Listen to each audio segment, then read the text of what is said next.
what really happened with your host, Mike Rivero. You're listening to the Republic Broadcasting Network, where you'll find out what the Fukushima's going on.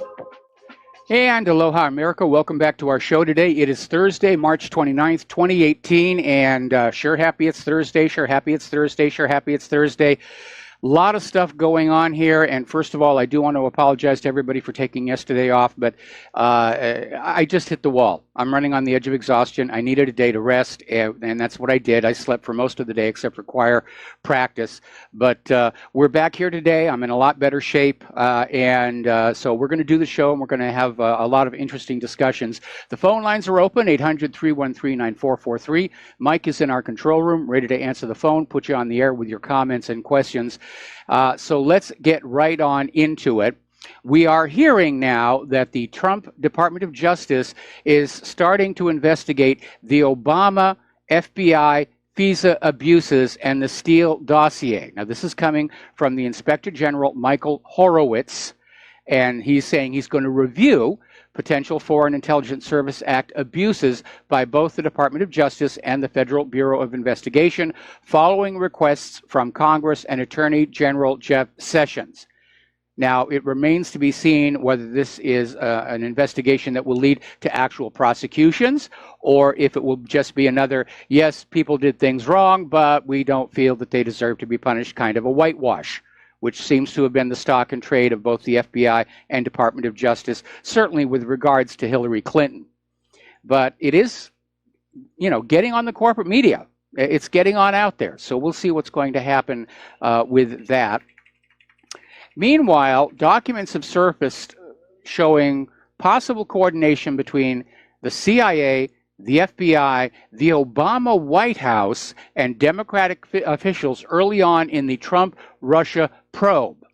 And the reason this is interesting is because the Obama administration's public stance was that it had nothing to do with what was going on with FBI and Department of Justice regarding the investigation. And now we're finding out that, yes, Obama was very much involved in coordinating with these people, trying to set up this bogus Russia collusion story to damage and possibly remove Donald Trump. Now, Donald Trump himself has lost a bid yesterday to toss out a lawsuit that claims his business with foreign and state governments violates anti-corruption provisions of the Constitution. Well, that also applies to the Uranium One deal. Why isn't anybody filing lawsuit about that? Because Hillary Clinton was conducting business with foreign and state governments to get that Uranium One deal pushed on through. And she made a huge amount of money off of it with donations to the Clinton Charitable Foundation. Now, a lot of people are still very upset about the fact that in the 2020 census, there will be a question regarding your citizenship. And of course, the liberal Democrats are going completely wild. They're just absolutely nutso. Can't be done. It's racist. It's this, it's that. No, the reality is that they're trying to basically redraw House representative districts by flooding in new voters who are favorably disposed to voting Democrat. So basically, it's about representation. The House of Representatives is supposed to represent the American citizens, and the districts are supposed to be drawn around the numbers of citizens in those districts, not the total population. And if they're counting undocumented immigrants, it's basically diluting the power of the American citizenry. So the Democrats apparently have given up trying to change the minds of the American people. They're just bringing in a new group of voters whose minds don't need to be changed. They're already there. Now, at least a dozen states are planning to sue over the new census citizenship question. And they're all out there screaming, oh, it's racist this, it's racist that. And the liberals are out there saying that, come on, there hasn't been a citizenship question on the census since 1950. Well, as usual, their facts are uncertain. The 2000 census had a citizenship question, and that was removed by the Obama administration. And once again, we're seeing a government, we're seeing political parties who are ignoring the Constitution. They're ignoring how the House of Representatives is supposed to operate. They're ignoring what the purpose of the census is. They're trying to literally flood this country with illegal immigrants who are not entitled to vote, and then somehow make it possible for them to vote by challenging voter ID laws in states, challenging the citizenship question. They're literally bartering away the nation built by generation after generation of legal American citizens to people who should not be here in the first place in exchange for their votes, which shouldn't be allowed to happen. That's how twisted this all is. Now, as you know, we have been highly critical of the Veterans Affairs Office of Veterans Affairs, and Trump apparently decided he had it. He's fired Veterans Affairs Secretary David Shulkin, and he wants to replace him with the White House doctor, Admiral Romney L. Jackson. He is being nominated, and Trump says that Robert Wilkie, an undersecretary at the Defense Department, will serve as acting VA secretary until Jackson is confirmed. So apparently Shulkin did not do the job he was supposed to do. We're going to do a shout out now to our on-air affiliates who are just now rejoining our network. Now, this whole Christopher Steele dossier continues to grow and grow and grow. And obviously, Hillary Clinton and the Democrats have come under a tremendous amount of fire for having paid for all of this, especially because it turned out to be completely unverified, but was used to secure the FISA warrants. Hillary Clinton is actually out there saying it was okay to pay for the Steele dossier, and it's not really the same as working with the Russians to influence the election. That's her latest spin doctoring out there. But if you want to talk Russian collusion, again, let's go back to that Uranium One deal. So let's get into the war zones here. Syria is now vowing to regain all occupied territories. They're determined to retake control over territories currently occupied by hostile foreign powers, terrorists, and so forth and so on. And Al-Jafari is accusing Israel, Qatar, Turkey, the US, UK, and France of waging a global terrorist war against Syria. And the diplomat noted Eastern Ghouta is about to be fully liberated from militants, and praised efforts of the Syrian Arab Army and from the country's allies. However, getting back all occupied territories may be a little harder than they're thinking, because the U.S. Army has started building another large military base in the eastern part of Deir ez-Zor province to further gain control over Syria's energy-rich regions. This is coming from a senior representative of the Syrian Democratic Forces. In other words, they're going to grab the oil fields here. Meanwhile, almost 5,300 militants have left eastern Ghouta. They've accepted the government's amnesty offer. They're surrendering their weapons, they're taking their families, and they're leaving. So Ghouta is almost a completely done deal. And what the U.S. is planning on doing to somehow justify going back on in and trying to carve that country up remains to be seen. All right, we're going to take a phone call from Dustin in New Jersey. Aloha, Dustin. Welcome to the show. What's on your mind? Yeah, hi, Mike. How you doing? I wanted to talk about the... do you hear anything about the Russians and the Saudi Arabians making the deal with the 20-year deal on the OPEC oil prices? I had not heard that one, no. Yeah, it's supposed to be a deal that they worked out, which would mean, you know, the U.S. would be out of that negotiation with any of that, right? So, I mean, and then you throw in Germany's Nord Stream 2. Yes. They're allowing permits to go through for that. Now, Germany, I believe, didn't they just kick out one as a ceremonial, you know, thing, one ambassador or whatever, right? Diplomat, so, yes. But then they actually approved, and they're going to get more permits for the Nord Stream 2 project to continue, which basically, if you remember, wasn't the senators and congressmen, like 39 of them, trying to stop that project from going on, which is none of their business anyway. They're trying to stop that project. That project is a very important project. Now, is this a signal of Germany saying, we're done with this? It could very well be. Basically what it is control over those pipelines provides a great deal of influence over the nations dependent on that oil. And after the tensions in Ukraine and the Russian oil and gas pipeline going through Ukraine to Europe, which was literally being threatened by Poroshenko to try and put more pressure on Russia, Russia decided they wanted another pipeline that would reach Europe without going through Ukraine, and that's what Nord Stream 2 is all about.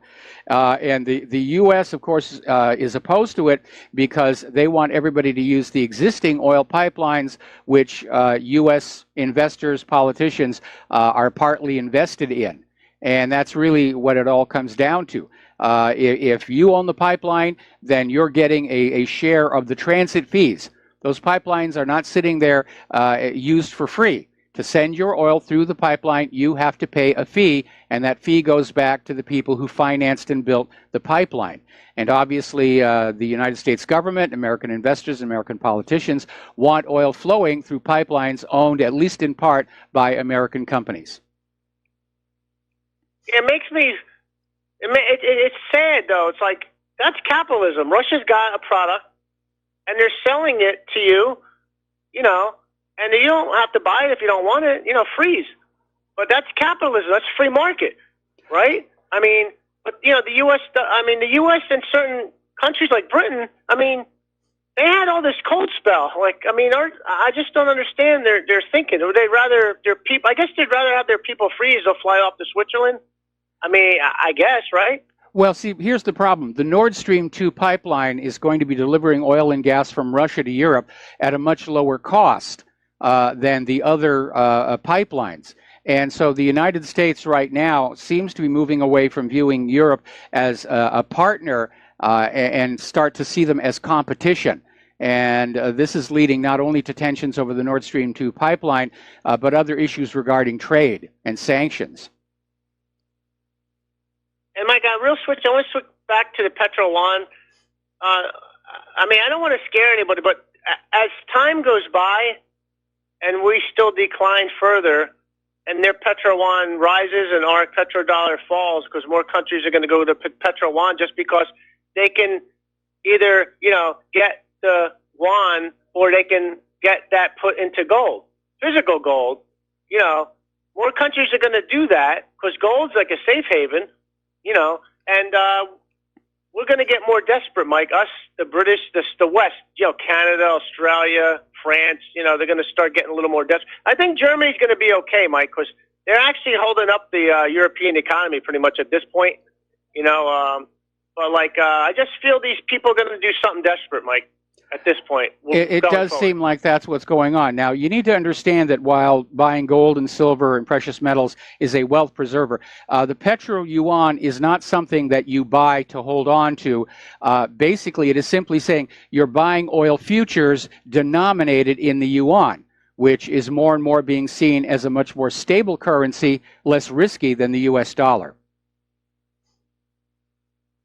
All right, thanks, Mike. Have a good show. All right, thanks an awful lot. We're going to switch over to Alan in Iowa. Aloha, welcome to the show. What's on your mind? Oh, hey, Mike. I couldn't help but think the other day that I thought I had heard somewhere where a majority of the vaccines are made in China now. And I'm thinking to myself, as we saber rattle with them and, try to make them our enemy and vice versa, how do we know what the heck they're going to start putting in that stuff? First of all, I'm against vaccines to begin with, but why would you have your supposed enemy making your vaccines for you? That just sounds crazy to me.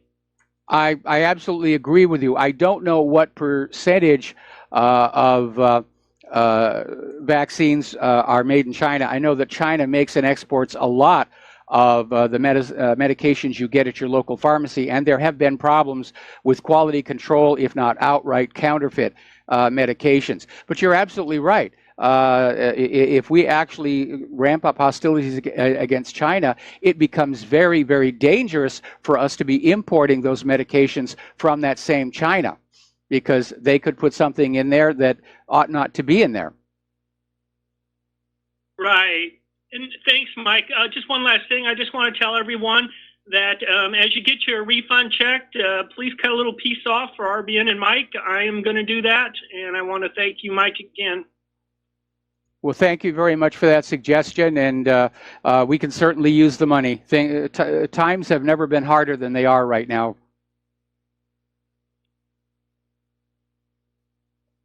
Okay, Alan? Thank you, Mike. All right, thank you for the phone call. We're going to let you go here. Okay, the phone lines are open. We're getting back to the news.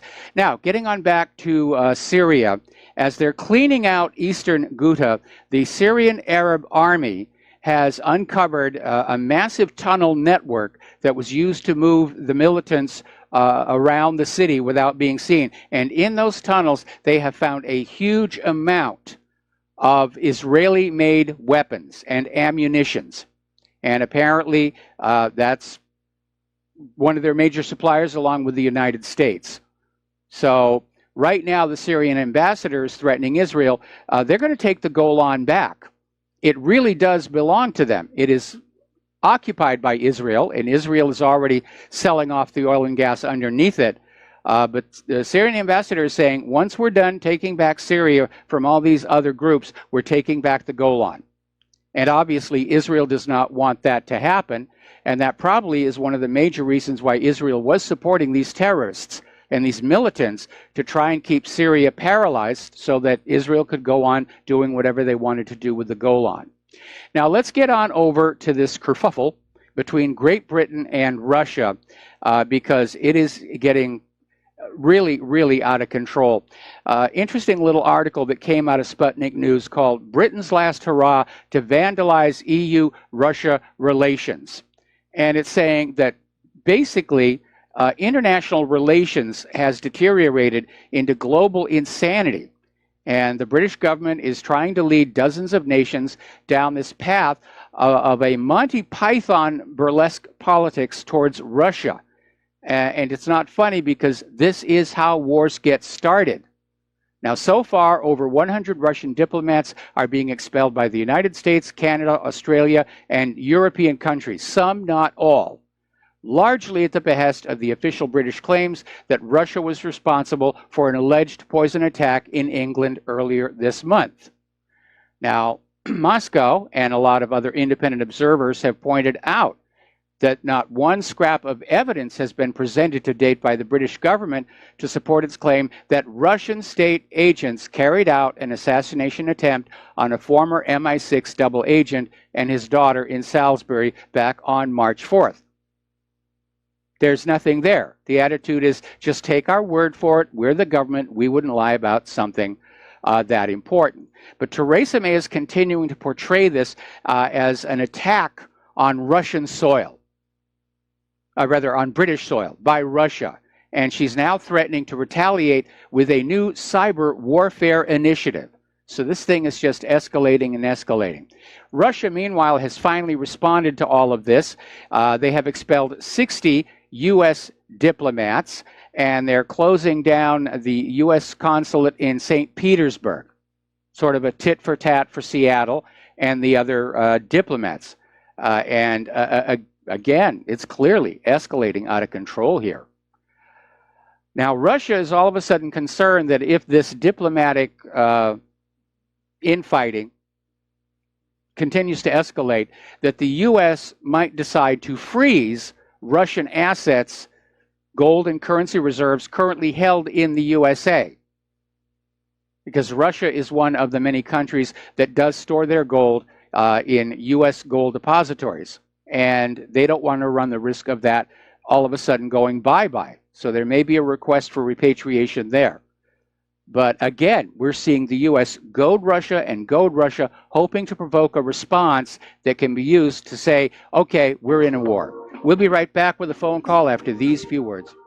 Aloha, America. Welcome back to the show here. We're going to go right back to the telephones. Terry in California, aloha. Welcome to the show. What's on your mind today? Mike, I've been on the internet and I've seen things about the 5G network, and I'm a little confused on it. I'm just going to ask a question and hang up, and you can answer it if you want to, whenever you want to. What do you know about 5G, and what should we know about it? And I'll talk to you next time. Bye. All right, thanks an awful lot. Well, a lot of people are trying to get some hysterical feelings going about 5G, and there's been a lot of nonsense put out about how it represents something nefarious. It's just the newest, fastest over-the-air data transmission for your smartphones and tablets.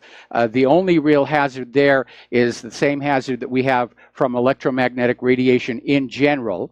And my concern is not that any one device is emitting radiation that can be harmful, but the sum total of all the electromagnetic radiation may actually be harmful for us.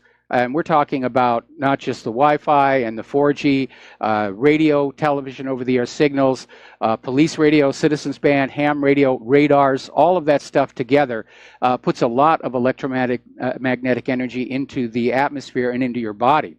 Now, back when the TSA was first coming out with their millimeter wave body scanners, the conventional thinking was that the energy levels of these radio waves are too low to break a molecular bond, which would lead to damage. But apparently there was a discovery made at Johns Hopkins Medical Center called magnetic resonance. And that was that the radio energy could cause molecules to start shaking.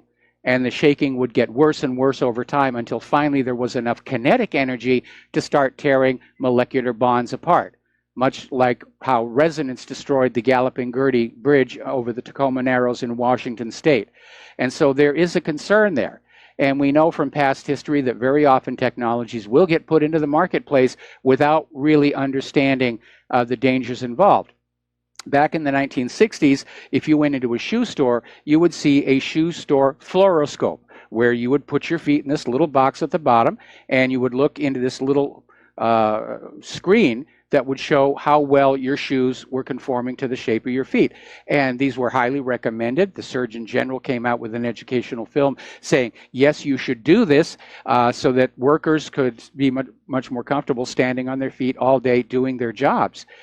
Then in the shoe store salesmen started all coming down with cancer, and it was realized that the x-rays from these fluoroscopes were the cause. And it still took until the 1980s to get all of these out of the shoe stores. So there's a concern about the energy, but I don't think there's anything specific about 5G that is any worse than, for example, 4G. All right, so thanks a lot for the phone call. We're going to get on back to the news here. Over in Seattle, the diplomats at that Russian consulate general are refusing to take down the Russian flag. And they're not going to remove the Russian flag from the mission's official residence. And they're saying we're going to leave the residence at the appropriate time. And we have to leave the building. But its diplomatic status, it definitely represents Russian sovereign state property, and they don't have to take the flag down. So this is still escalating. So Russia has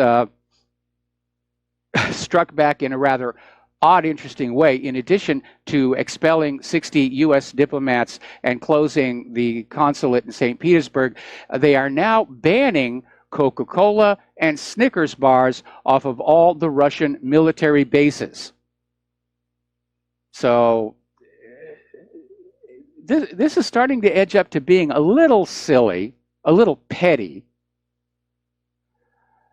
Meanwhile, not everybody is going along with this Skripal poisoning story. And apparently, outside of the nations that are going along with this expelling of Russian diplomats and screaming for Putin's blood, almost 160 other countries who are not members of the Western Bloc are saying there's got to be evidence. There has to be some evidence to say that Russia did it as opposed to somebody else with access to whatever nerve agent was actually used on Skripal and his daughter. Western ambassadors are confirming, in point of fact, Great Britain has provided no proof on the Skripal case. They're just going along with it to go along with it. There's zero evidence. The president of the Czech Republic is out there saying, where's the evidence? We need to see Britain's evidence before we escalate the situation any further. Now, up in Germany, the Alternative for Deutschland party is slamming Angela Merkel's move to expel Russian diplomats over the Skripal case. And they too are saying exactly the same thing. Germany should have secured firm proof of Russian involvement first. That groundless unfriendly actions toward Russia harm Germany. And yes, they do. We got to take another break for commercials, and we will be right back. And aloha, America. Welcome back to the show here. Now, Georgia, and that's Russian Georgia, has decided to expel one Russian diplomat to show solidarity with Great Britain, and they picked a staff member at the Russian interest section at Switzerland's embassy in Tbilisi.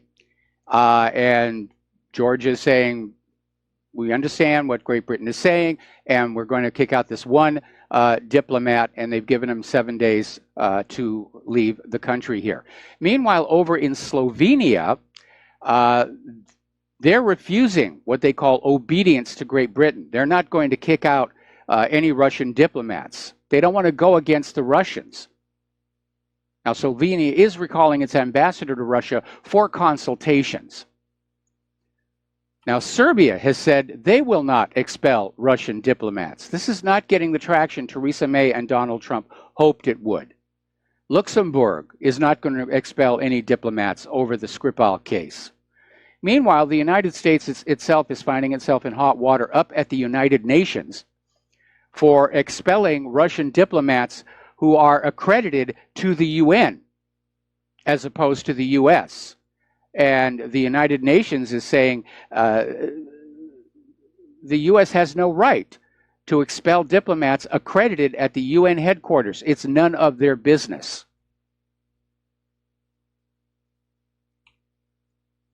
Meanwhile, we're finding out a couple of developments about Sergei Skripal and his daughter. First of all, last week it was being reported that it was being considered to basically pull the plug.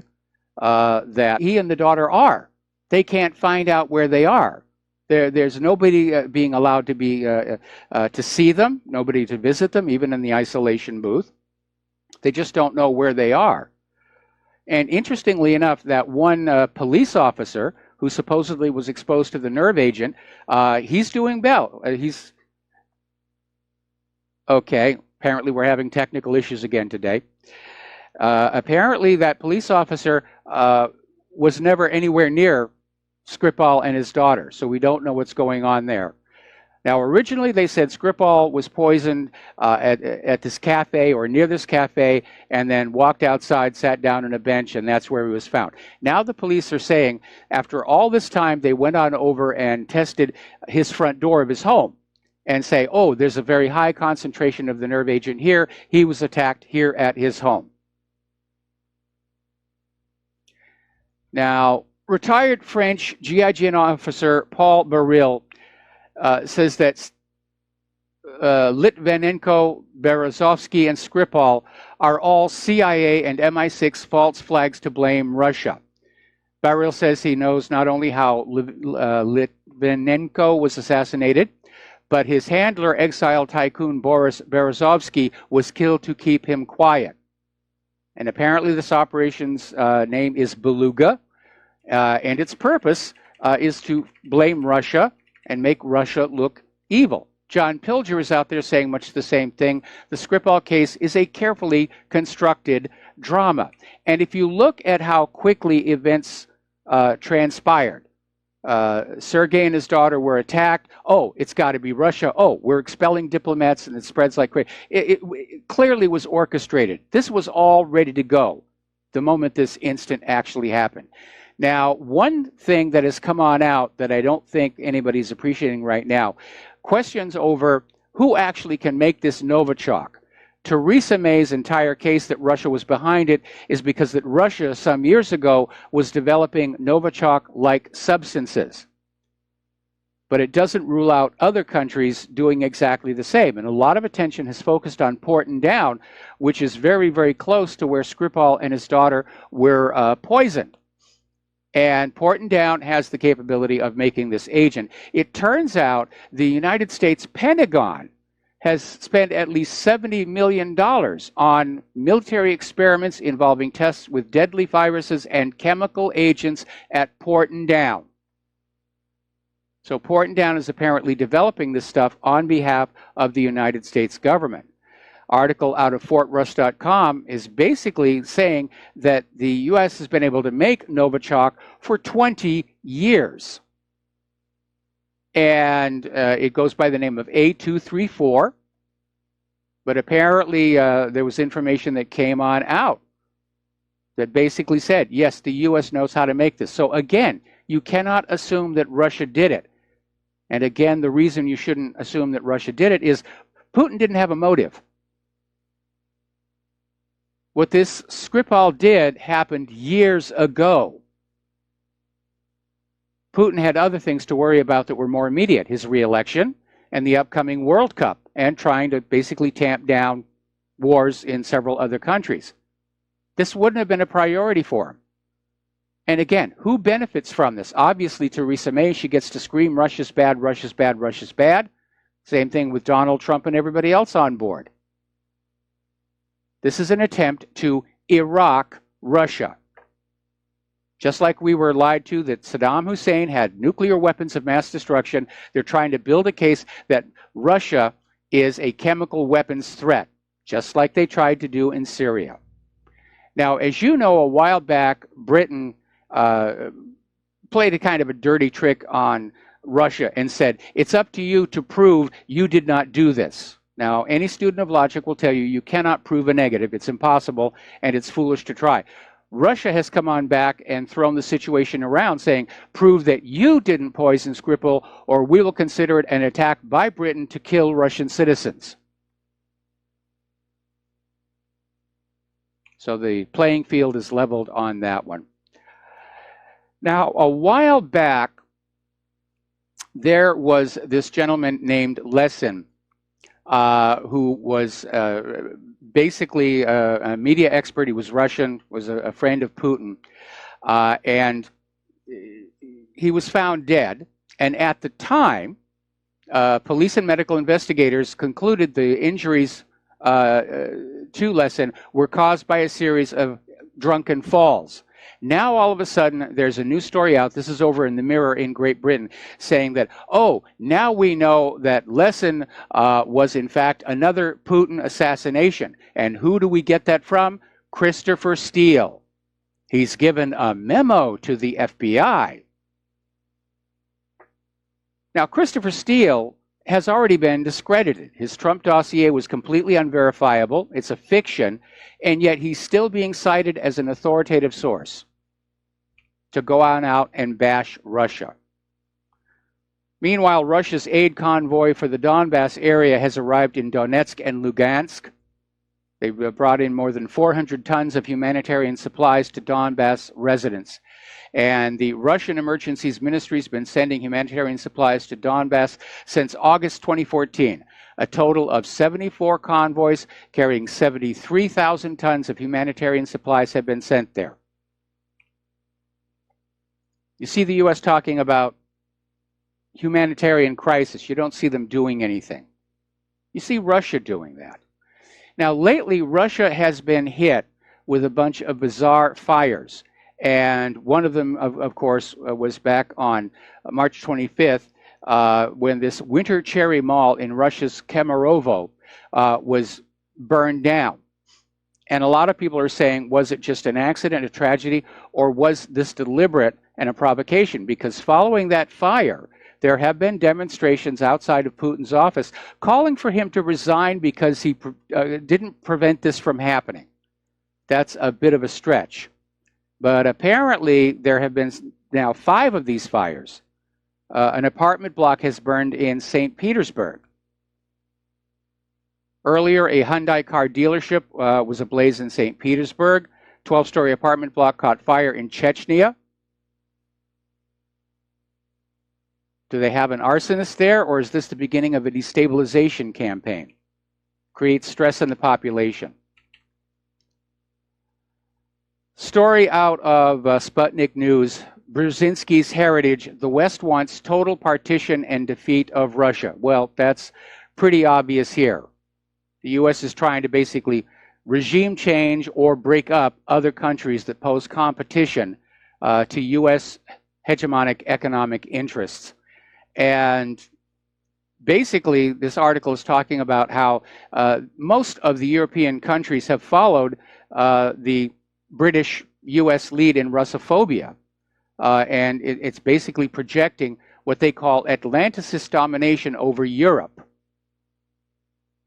But these countries that were supposed to be foreign independent nations, independent states, are now automatic followers of whatever Washington, D.C. says. Now, story out of Russia today.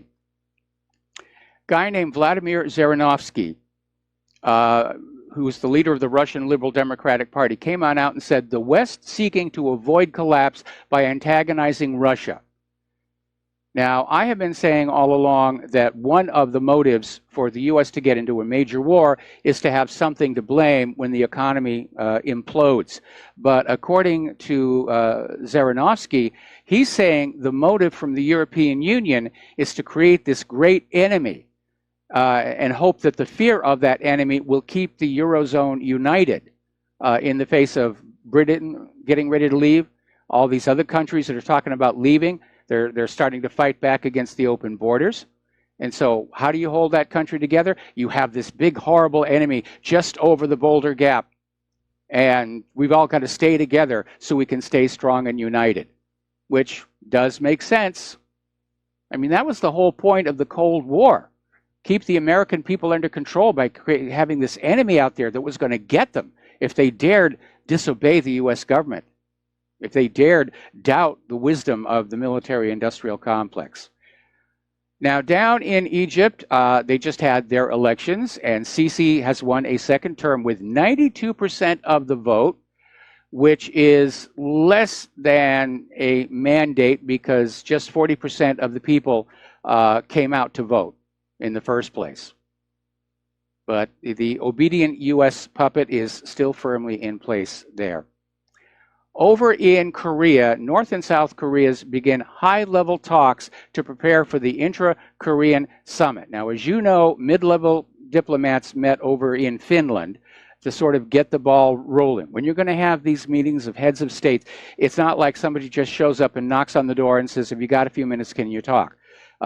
There's all kinds of protocols to be worked on out, what the agendas are going to be, and it's now moving on up to the next level, where they're basically going to finalize the details of the meeting between Moon Jae-in and Kim Jong-un. And I hope it goes really well. We know that what North Korea wants is an official end to the Korean War. And we know that Moon Jae-in wants to reunify the Koreas. And Kim Jong-un is showing that he might just be interested. So we'll see what happens there. Story out of, well, actually, it's a YouTube video, and it's linked to the front of whatreallyhappened.com. New satellite images are revealing a massive show of force by the Chinese Navy in the South China Sea. So they're starting to stretch their muscle, and I looked at the video and I looked at the photos, and it is a rather large armada, and it is a show of force. That's exactly what it is. Because China basically wants to hang on to those islands. Those islands were basically given back to China. They were taken by Japan in World War II, and they were given back to China with the Cairo Convention, which was an agreement signed by all of the parties on the winning side of the war at the end of World War II. And now all of a sudden, you've got all these other countries saying, well, Cairo Convention be gosh darned. We want those islands. China has already been investing a large amount of money developing these islands. And it is, in fact, called the South China Sea on the map.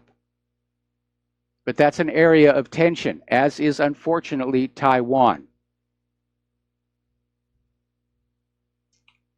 Now, we're starting to see more and more people who are concerned about the fact that for all the money we have spent on the American military machine, that we are in fact falling behind in certain areas. Republican U.S. Senator James Inhofe, who sits on the Armed Services Committee, was quoted as saying that the United States is lagging behind Russia and China when it comes to hypersonic weapons development. This is echoed by Thomas Karoko from the Center for Strategic and International Studies, who agreed that Russia and China are outpacing the United States in terms of developing super-fast missile technology. Now, the super-fast missiles, they are a game changer because they're basically designed to be faster than our current fleet defense systems can handle, or ballistic missile defense systems can handle. Close-in weapon system, the Soyuz or the Phoenix, you want to call that, can't keep up with them. Much of that armament, much of that defense is built around a doctrine of a flat, straight, incoming threat that's flying at maybe slightly supersonic speed. But these things are maneuverable, and they're going very, very, very fast. Now, speaking of missiles, we were talking the other day about this attack by Yemen on the Riyadh airport in Saudi Arabia, and how the video seemed to show that the missile defense didn't work out all that well. Well, we're getting a confirmation now from motherboard.vice.com saying that yes, at least 5 American-made Patriot missiles missed, malfunctioned, or otherwise failed when Saudi forces tried to intercept a barrage of rockets last March 25th. So again, it's a demonstration. For all their cost, these weapons really aren't very good. They're not very good at all. They were lying about the effectiveness back in Iraq. Oh, we got 90% of the Scud missiles. Then it was 50%, and then they said, well, it wasn't all that good. Meanwhile, apparently the USS Gerald R. Ford aircraft carrier is starting to show some of its major problems. And a lot of it centers on those electromagnetic railgun catapults. They wanted to get rid of the steam catapults. The machinery of the steam catapults really took up a lot of room on the older carriers. They figured the magnetic ones would allow more room on the hangar deck down below. Hasn't really worked on out, and I'll explain more when we come back from these words from our sponsors. And aloha, America. Welcome back to our show. We're talking about the USS Gerald R. Ford aircraft carrier, the newest and greatest, pardon me, $13 billion this cost. And it's got some major problems. And there are problems with its radars. Basically, what happened is they wanted to go really high-tech and futuristic, and they came in with a lot of new technology all on this one hull. And one of the new technologies was an electromagnetic catapult system. And so the Gerald R. Ford is out there doing sea trials and exercises and drills, and they're discovering these catapults are very unreliable. And they basically simulated a 4-day combat operation of launching, recovering aircraft over a 4-day period. And the Ford's catapults only have a 9% chance of completing the 4-day surge and a 70% chance of completing 1 day of sustained operations as defined in the design reference mission without critical failure. That's on a good day with a deck full of trained up sailors. And that's another area where they're getting into trouble. The Ford class was designed to reduce manning requirements, but it's very sensitive to manpower fluctuations because all this next generation technology is not well understood by up-and-coming sailors.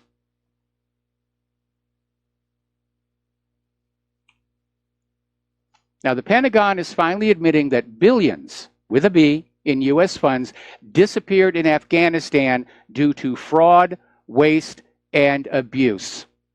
More than $3.1 billion provided to Afghan armed forces from 2014 through 2017 was, as they put it politely, grossly mismanaged. And of course, we still have the idea that the Pentagon has literally misplaced trillions of dollars. No idea where it went.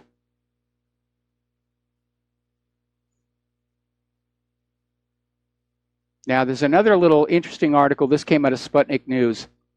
Apparently, the high cost of maintenance and upgrades for the F-35 are so bad that the Air Force may only be able to afford 2/3 of the total number of F-35s they originally wanted, because they're going to have to set aside money for upkeep and upgrades.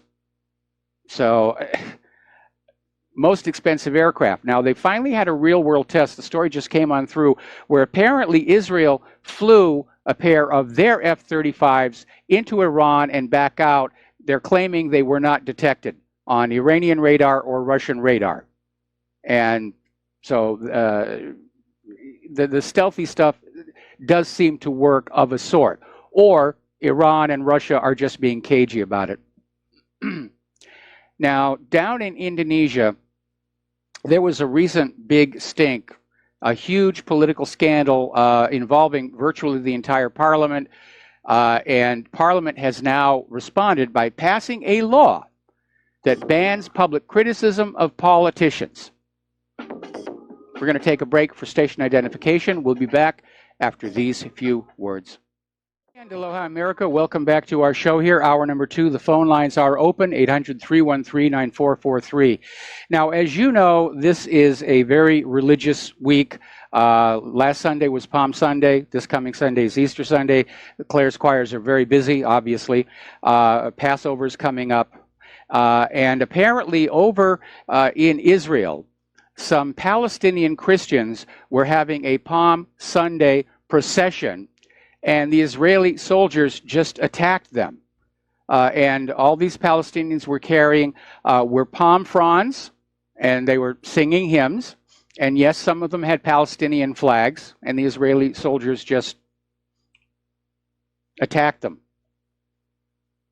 Now, there is a planned mass Palestinian demonstration coming up very, very soon.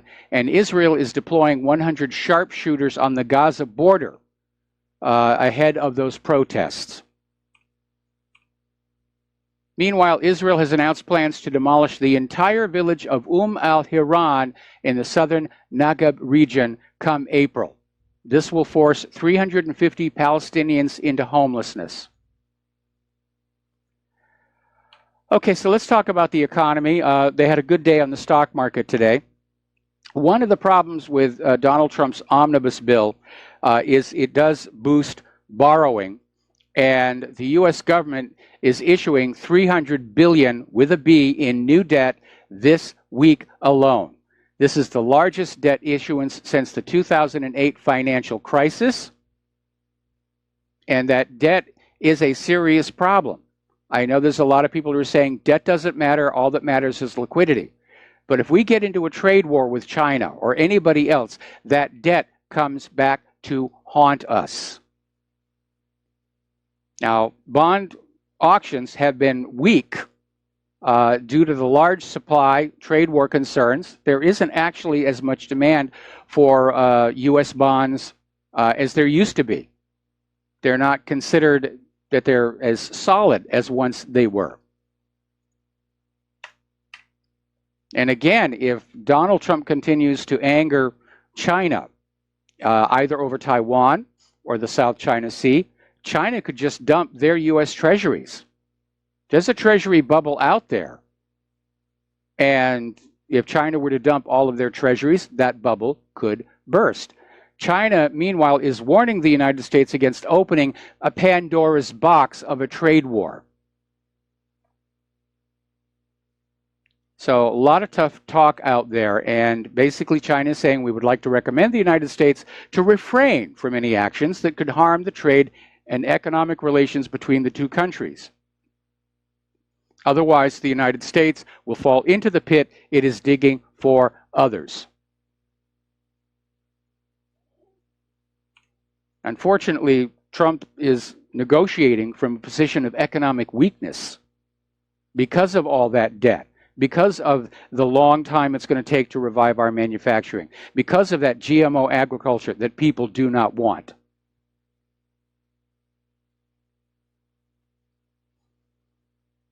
Now, over at Villas Capital Management, John Thompson, who's a hedge fund manager, is saying Tesla is just months away from total collapse.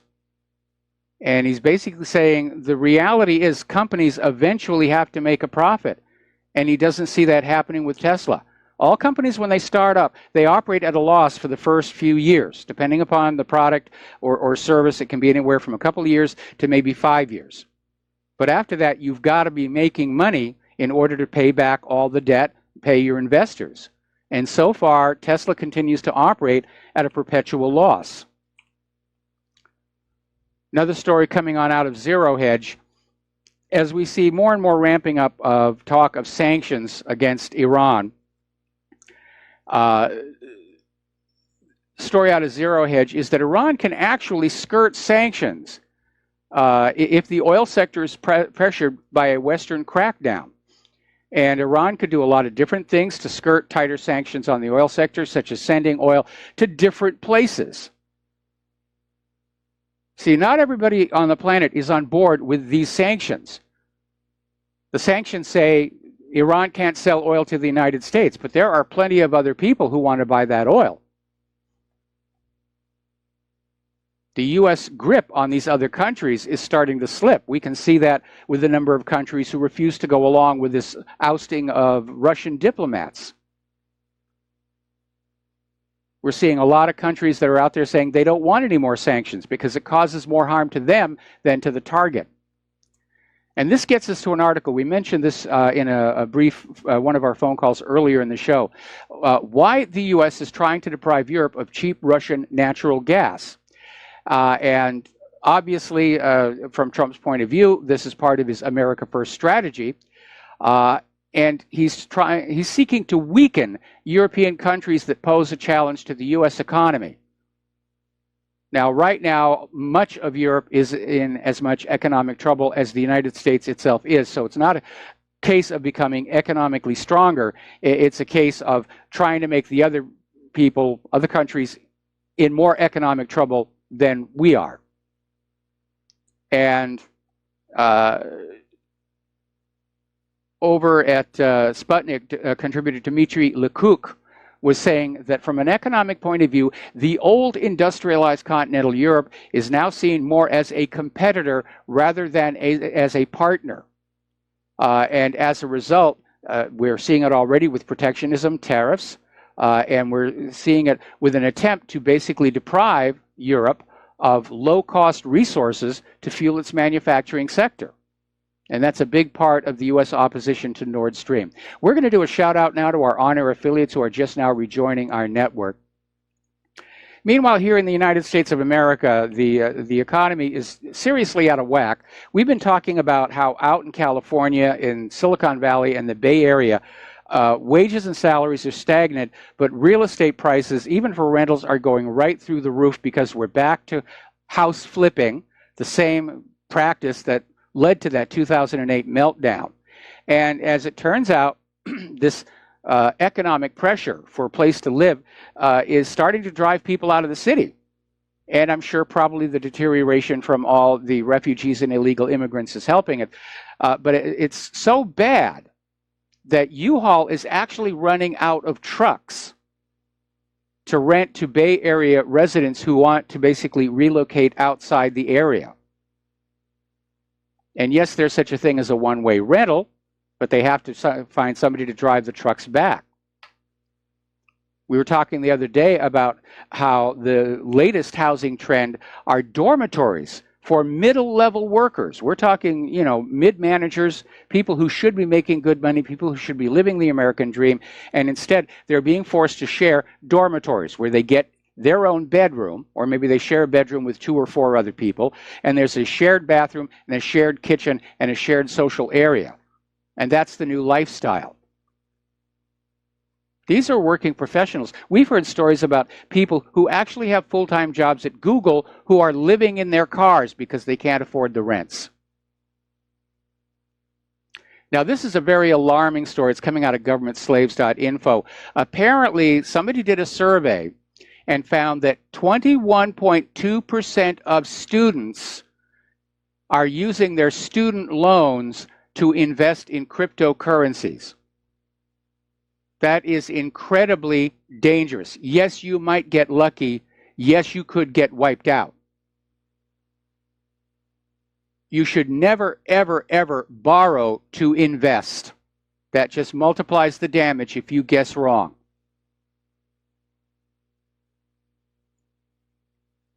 And if the cryptos collapse, you're still on the hook for that student loan. Now, over in Germany, apparently there was this riot, I guess would be a good place, a good way to describe it. Apparently 80 men got into a brawl with machetes and iron pipes. And apparently, according to a police officer quoted in the newspaper Der Westen, there are 3 rival groups, and it may be a conflict between the Turks, Lebanese, and the Kurds.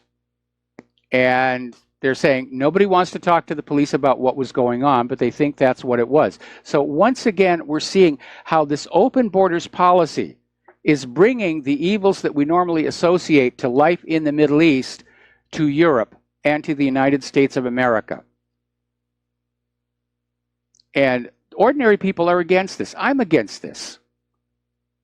But the globalists, they think this is a really great idea. And if people, ordinary people, are getting hurt, if they're the victim of crime, if they're catching these contagious diseases, if they're being raped, apparently that's considered a small price to pay for their political agenda. Now, over in Chicago, we've been talking about Mayor Rahm Emanuel.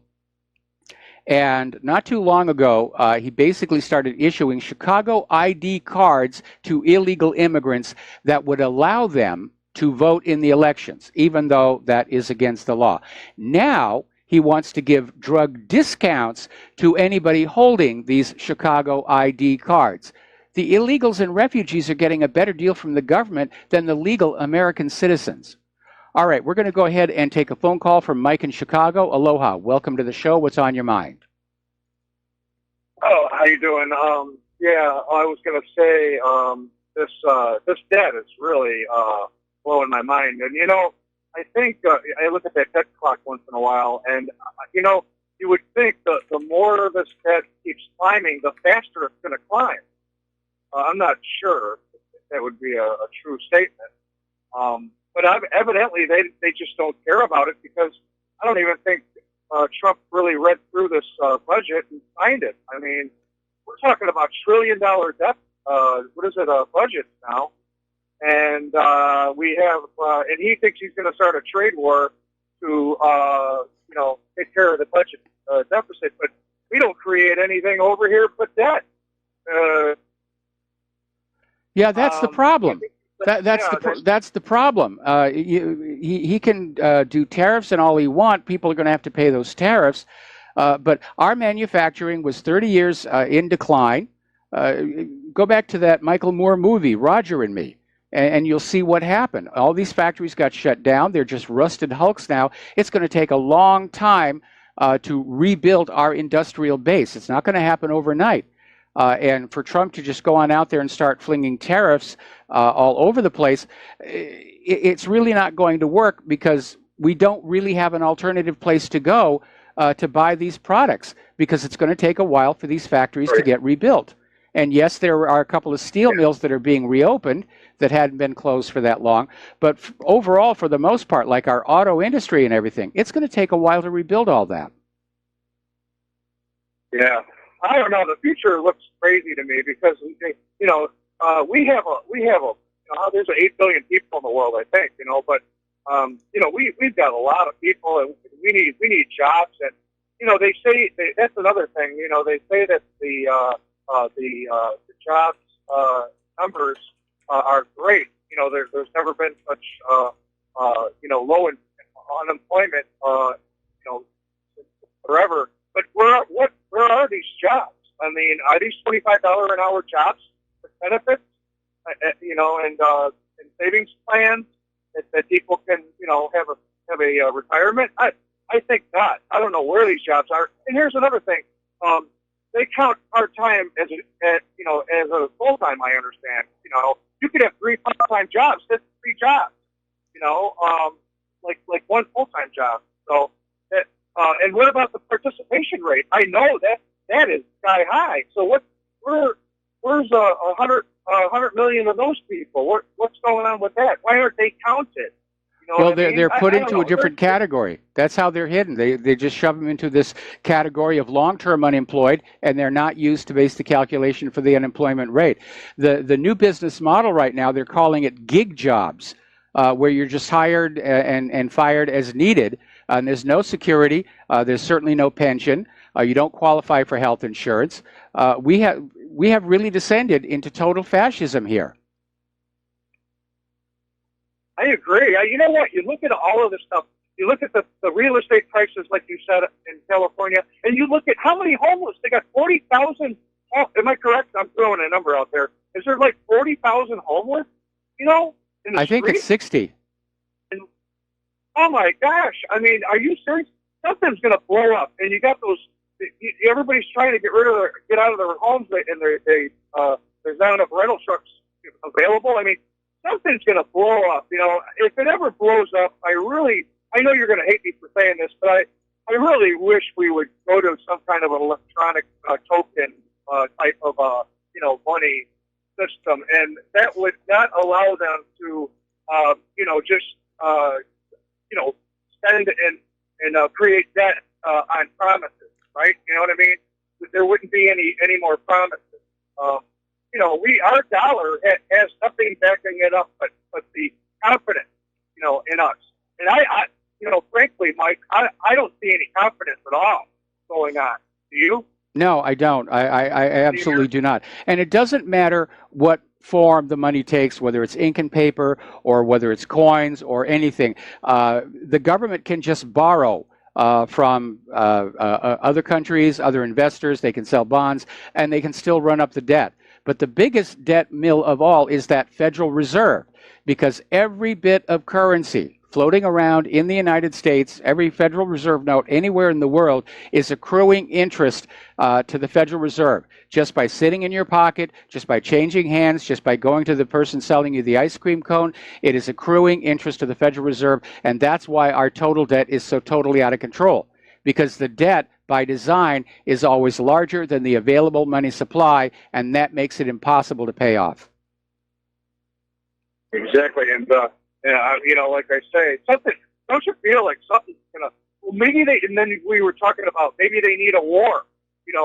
Everybody's talking about they see a war coming. That's going to be the answer because of all the debt that they created. I mean, it's really sick, man. Yeah, it's me. It's really sick. It really is. I don't know, Michael.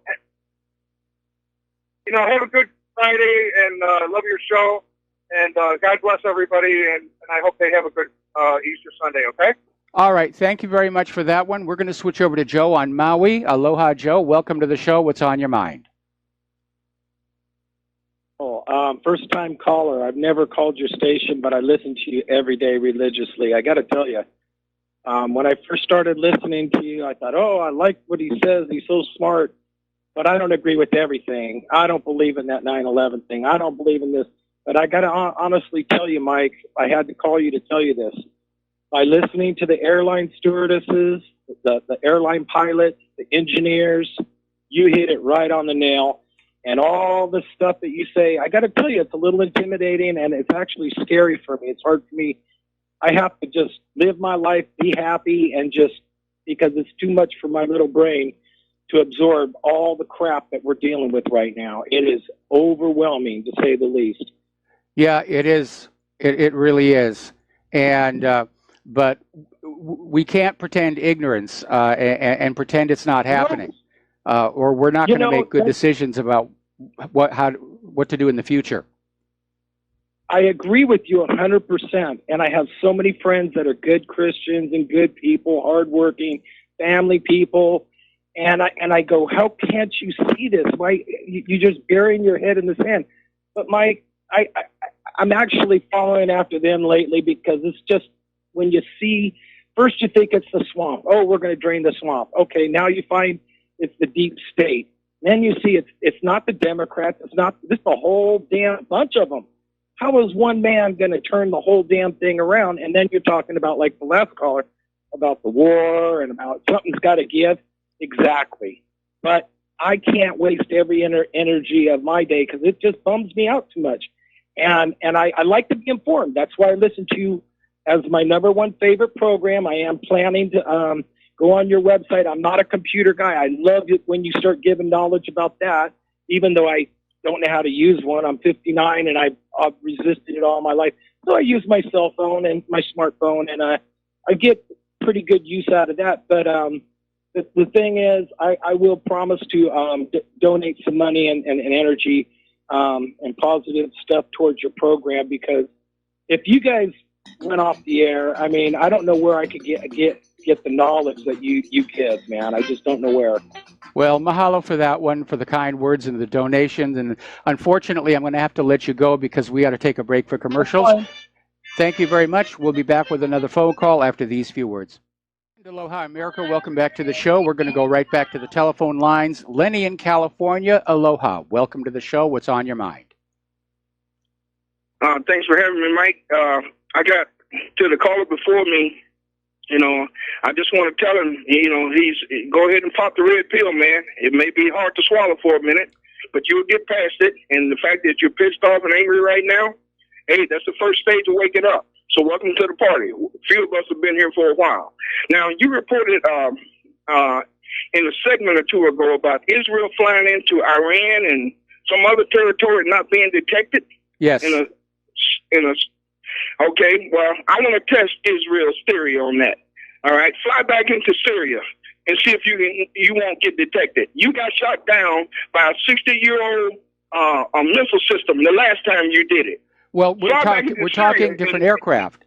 We're talking different aircraft. Okay. What Israel flew into Iran is the F-35, and apparently the stealth worked. Or again, it may be that Iran and Russia were being cagey and were refusing to be provoked. Good if they were, but I asked Israel to go ahead and test the new aircraft, test the F-35, fly it into Syria, see if you don't get detected. All right, yep. But going to something else, I don't know.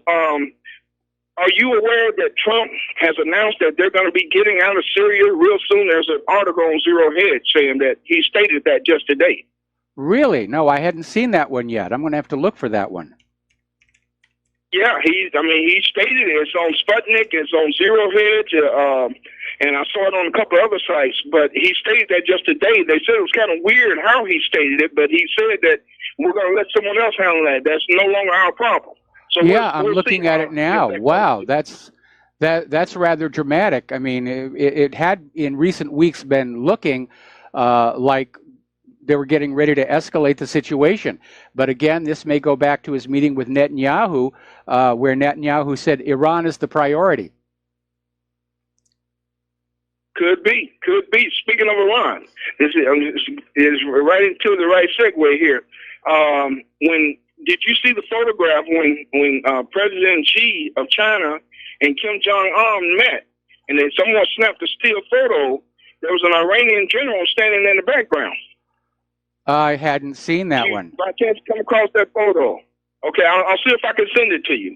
But I think that, you know, the game is afoot here. I think World War III, like you've been saying for a while, the sides are aligning, and I think the powers are good, and the people who are against a globalist run world, and I call it a satanic run world, who want to stand up for their own moral and values, like China and Russia, and North Korea and Syria and Iran, they're lined up against the people who want to run it all.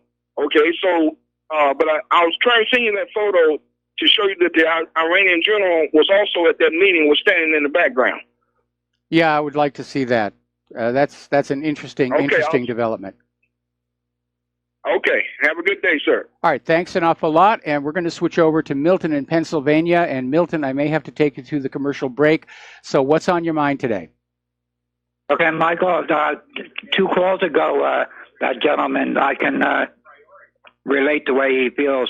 I was listening to your show yesterday, which was a repeat, and I'm sorry that you were down in your health, or, you know, you got to take time too. But what I want to say, and I don't know how to convey it, so please bear with me here. You know, everybody in RBN, you know, Alex Jones and all, these guys are all the Paul Reveres, all right? Yes. Now, sure, when Paul Revere said, the British are coming, people got off their duff and did something. And it seems like this is just, the information is there, but we're not doing nothing on the outside here to help. Well, the goal here is education. The goal here is to make the citizenry aware of the true nature of corporate media and the government. Again, I am seeing so many parallels between current events in the United States and events that preceded the fall of the former Soviet Union, along with parallels between the American Empire and the Roman Empire just prior to that collapse as well. They can't keep up this debt-based economy much longer. We're burning out our country with all these wars all over the world, and something's got to break at some time. The wealth inequality in this country is at all-time record levels. People are getting very, very angry. They're very upset. We've got these massive unemployed people, massive homeless, massive hungry. The conditions are ripe for a revolution of some kind. I don't want to see it happen. I certainly don't intend to take part in it, but all the pieces are definitely there. Yeah, that's what I'm leading up to. It's the other side. We want to call them the enemy, whatever name you want to give them. Okay, right or wrong, they're making noise. They're doing something. All we're doing is sitting here getting educated, and someday I'm going to turn on your program and it's going to say, it happened. And we're going to be talking about how, for lack of a better explanation, we were led to the gallows and we did nothing. Well, I understand what you're saying, and I hear a lot of other people saying much the same thing. But again, I don't want to cross that line. I don't think the American people are really ready for any kind of violence in the streets of America. Anyway, Milton, we got to let you go. We got to take another break for commercials, and we'll be right back. Aloha, America. Welcome back to our show. The phone lines are open, 800-313-9443. Now, out in the University of California, they have two different tuitions. There is a lower tuition for students from California, and then students from out of state have to pay a little bit more. But they've just put in an exception. Illegal immigrants are not subject to the out-of-state tuition hike. Like I said, the illegals and the refugees are getting a better deal than the legal American citizens, and this has got to stop. Now, Huntington Beach is the latest California city to declare that it is not part of the sanctuary system. And meanwhile, Orange County, California, are filing a lawsuit against the California sanctuary law. They're being joined by Trump and Sessions as well. So we may be seeing an end to this nonsense about sanctuary states or sanctuary cities because these people are committing crimes under Title VIII.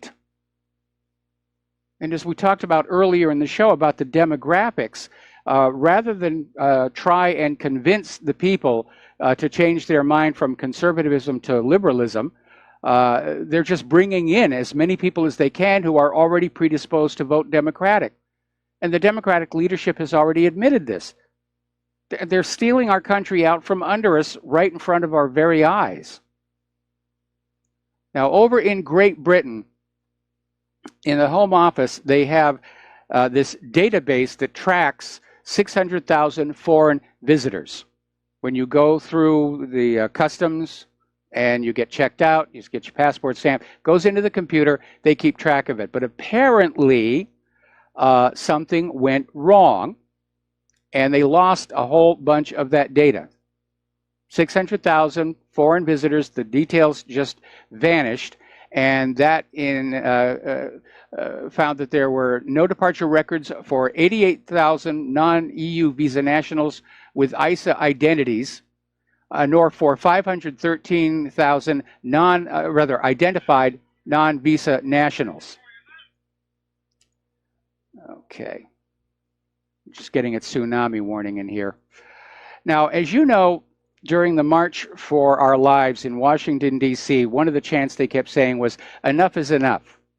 Enough is enough. Well, that applies to a lot of different areas. And let's apply it to police violence. because we know there has been a serious problem with law enforcement just hauling off and shooting people who didn't need to be shot, completely innocent people. They mistake a toy in the hand or a cell phone and they just open fire. And you have to include that police violence in the issue of gun violence. And so, yeah, enough really is enough. The police are killing a lot more innocent Americans than the mass shooters are, or the terrorists for that matter.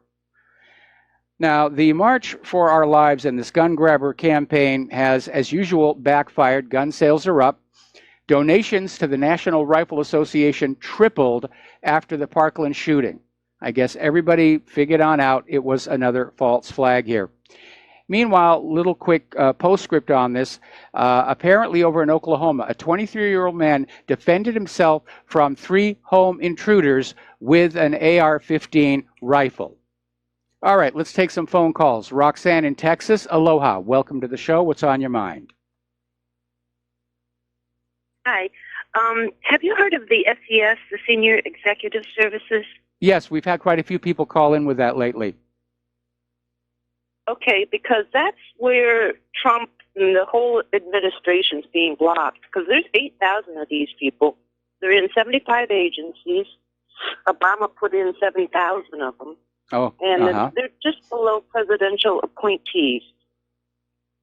And they are the people, the liaison between the government and the rest of the workforce, or the federal workforce. So once we get rid of this SEC, because they're on an agenda backed by the globalists, because Jimmy Carter put them in 78, I believe, or started this thing.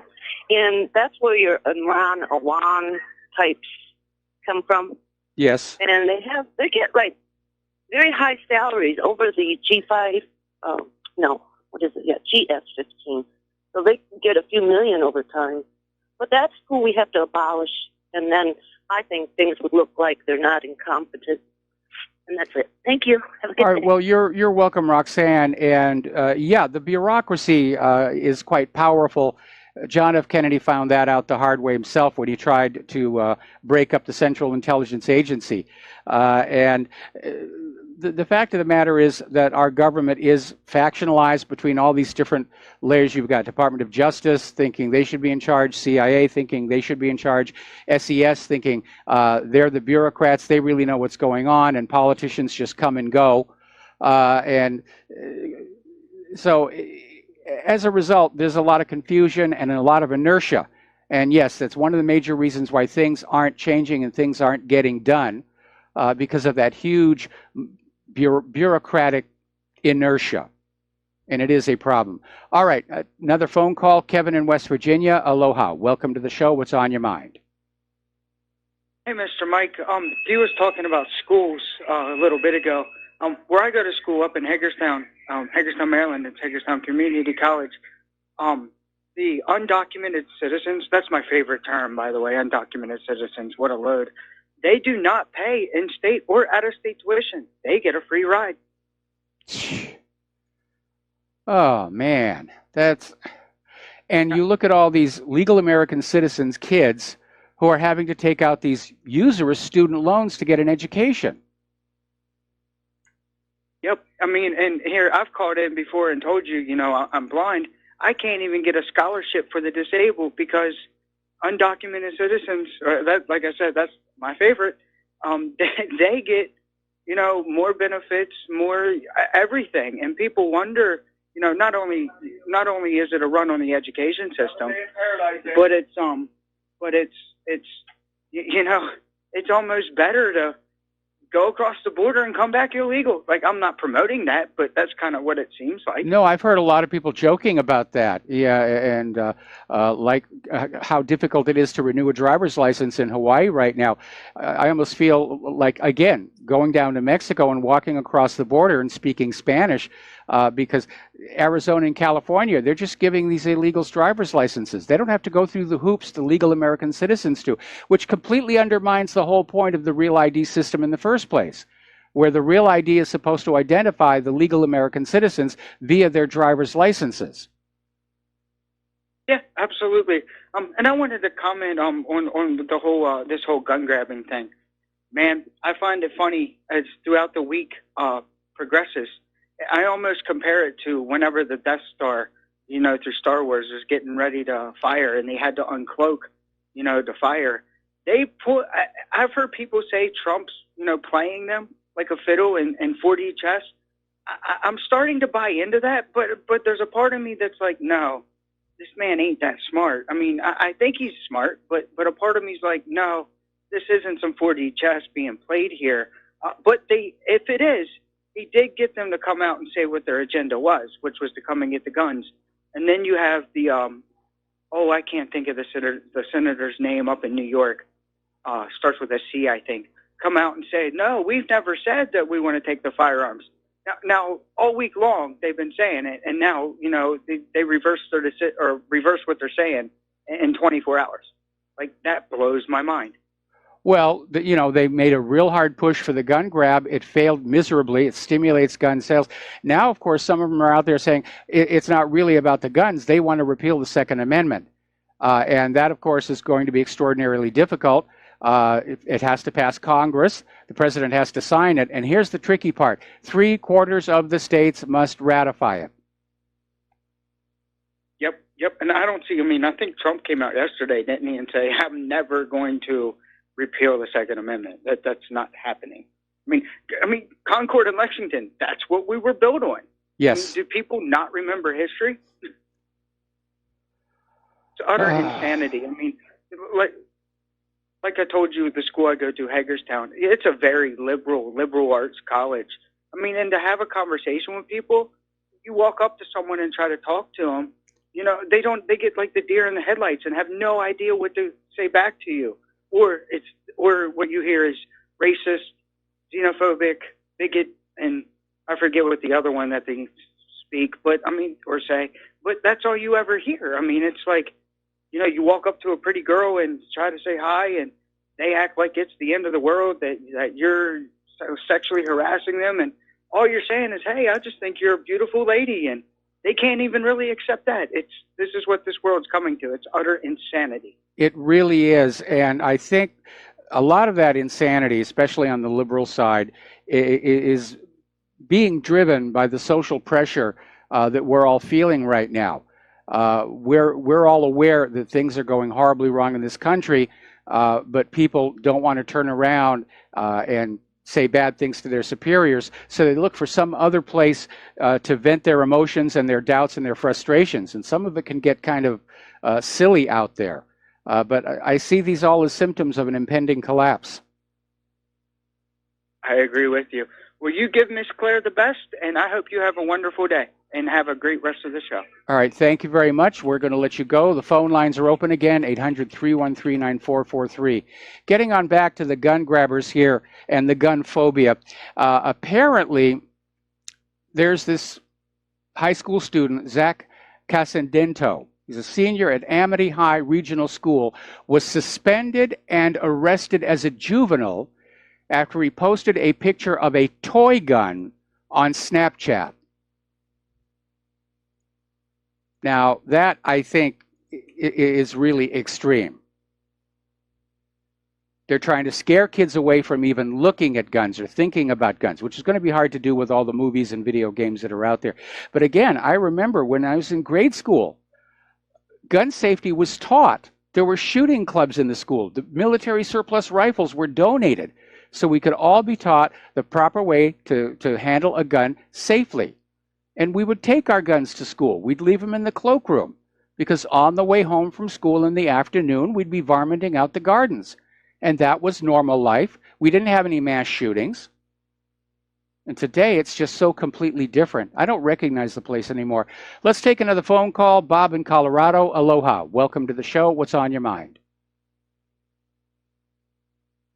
Yeah, I wanted to say something. Alex Jones today had Ted Nugent on. And Ted Nugent, of course, is really Second Amendment 100%. And I don't know where he got this, Mike, because I was on the road when I was listening to it, but he was reading something from a Supreme Court opinion that apparently just came out and 4 or 5 of the justices said we do not have a right to defend ourselves. Well, I would like to see the actual text of that Supreme Court decision, because that is utterly absurd. We live in a country where the police are under no legal obligation to protect us, and now we have Supreme Court justices saying that we don't have a right to self-defense?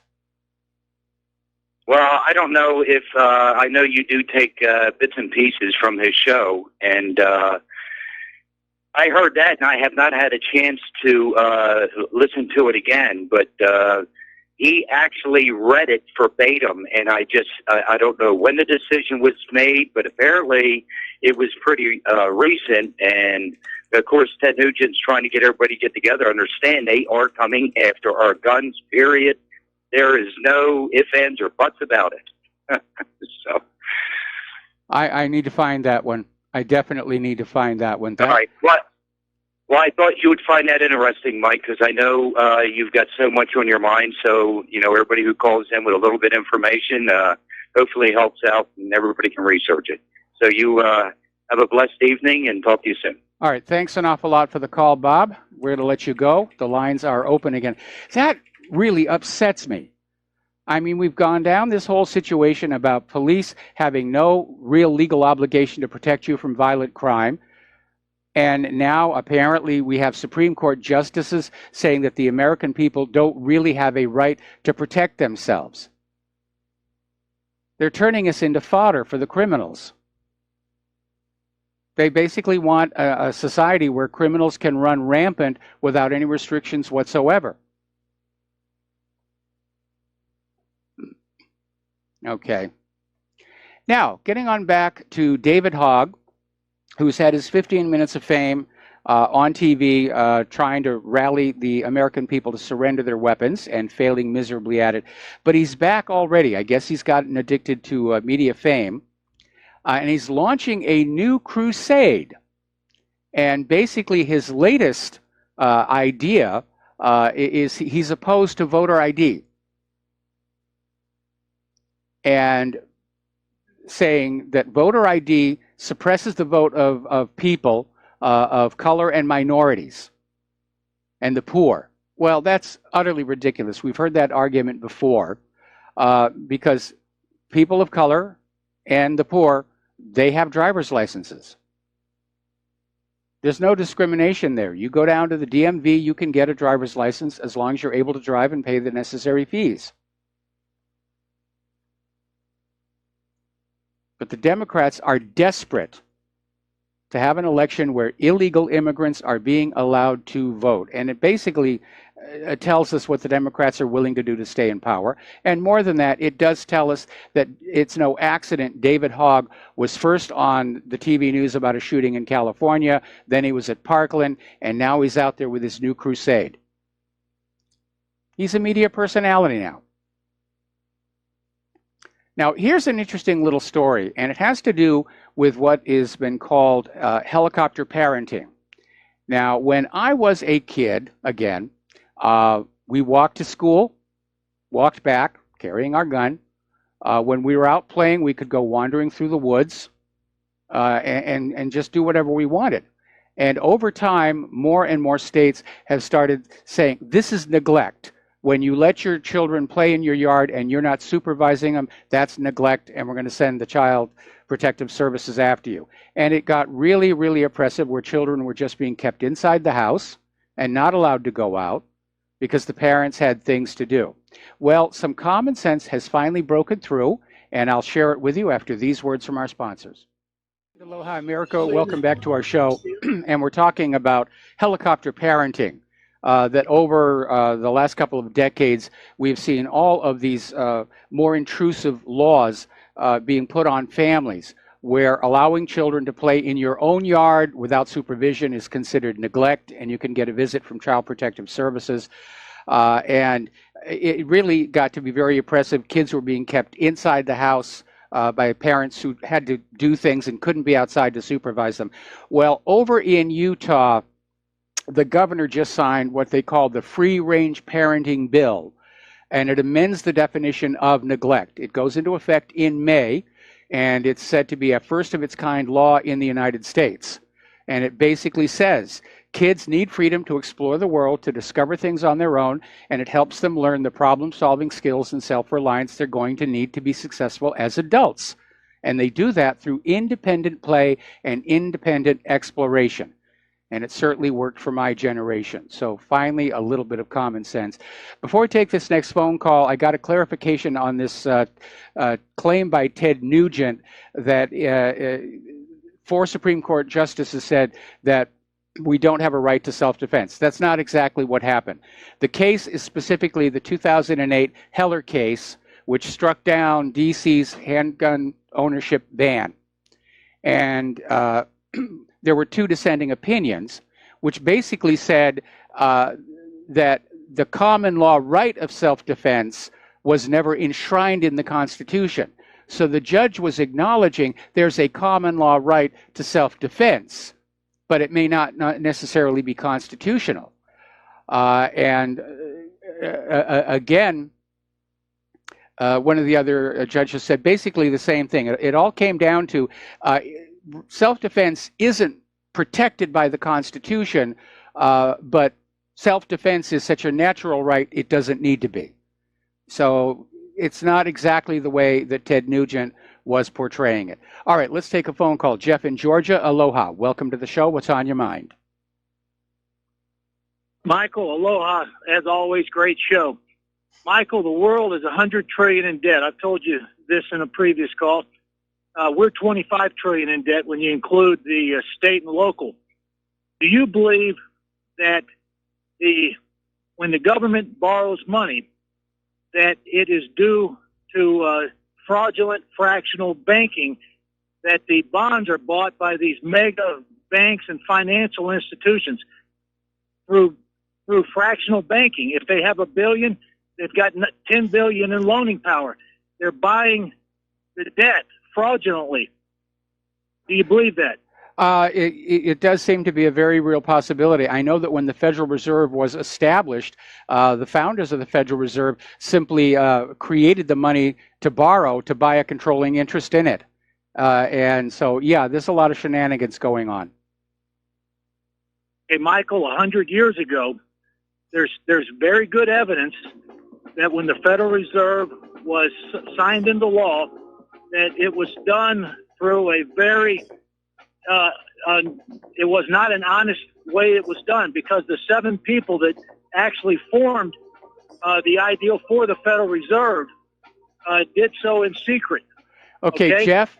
What I'm saying is this. Jeff, stay on the line. Jeff, stay on the line. We got to do station identification. I'll come right back to you after these words. Aloha, America. Welcome back to the show. We're talking with Jeff in Georgia. We're talking about the Federal Reserve. And anybody who wants to know the history of how the Federal Reserve came to be, there's a book called The Creature from Jekyll Island that is an excellent resource for learning about how we got sold back into the same kind of predatory banking that we fought the American Revolution to break free of. And we now know, looking back, that bankers are not the honest servants of the people they like to pretend they are. That in point of fact, they're there to make as much money off the people as they possibly can by any means that they can. And we rely on government to hold the greed in check. But as you descend into fascism, that check is no longer there. And that's another reason why we're seeing such wealth inequality in this country. The princes of Wall Street are living like kings, and everybody else is down there borderline homeless. They have created the banking cartel, the greatest ruling oligarchy in the history of mankind. Yes. They overthrew Russia 100 years ago. They run this country. They obviously run Europe, and who knows how many other countries. If the world is in debt $100 trillion, they are raking in hundreds of billions of dollars, and they are growing their apparatus. They're trying to snuff out you and me and our free speech. The Ken O'Keefe's, we have to go for their jugular vein. If the loans were fraudulent, they can be legitimately eliminated. And we need to be on one voice. Either I'm crazy that we can't overthrow the banking system by canceling fraudulent debt, or we all have to start speaking that because they run the foreign policy. That's World War III's coming out of the banking cartel running our military. I'm part of that, by the way, and I would have to just play my role in all of that because they run the show. They're at Russia's doorstep. They're going into the Middle East and creating all that chaos. It's not my policy, but I don't have the voice. You have a voice, and when you spark, there'll be a nonviolent revolution once the people are educated. This debt is fraudulent, and we can cancel it legitimately, and we can use that what we have saved Jeff, for the human development. Jeff, we've had this discussion before. Here's where it breaks down. Okay, how do you cancel the debt? You'd have to have some kind of a court trial, and where you're going to get the judges, and whose side would the judges be on? Now, the judges would probably say that the U.S. government entered into this arrangement with the Federal Reserve as a valid binding contract, and therefore the debt is legitimate. Now, we understand that the debt is created out of thin air along with much of the money, but the defense against your argument would be based in contract law. Michael, here's how you would do it. You have to have somebody on the halls of Congress that speaks after hours and goes on record that we need to cancel this debt, and it will spark. A lot of people have this cognitive dissonance. They'll say, there ain't no way it's that crooked. Yes, it is that crooked. I mean, people argue with me saying, you're a nut, that Kennedy was killed by Oswald. No, Kennedy was killed in a coup d'etat. I mean, they are that good, the other side. We need somebody in the halls of Congress, and it starts out at the grassroots. It starts out somebody like your voice or Ken O'Keefe's or somebody saying, cancel the debt, you know, in the God's name, for the sake of peace. Well, we've heard, when the power shifts back to us, Jeff, we've heard a lot of talk about the possibility of a jubilee. I think it would be a really good idea, but we have to change the fundamental way that banking is handled in this country. Private central banks are inherently pyramids, and from time to time they do collapse. Now, in the past, when all of these private central banks were independent entities, when one would collapse, the others would come on in and help them get restarted. But now, with all of them linked together globally, there's a possibility the entire system could come crashing down all at once. And at that point, yes, that's where the grassroots comes on in, standing up and saying, no more private central banking. We go back to the economic system the United States started with, because that was an economic system that served the people rather than serving the bankers. Well, you know, you heard my ideal. I respect your ideal, and I'll keep studying it, Michael. Well, you understand, Congress can rescind the charter of the Federal Reserve anytime they want to.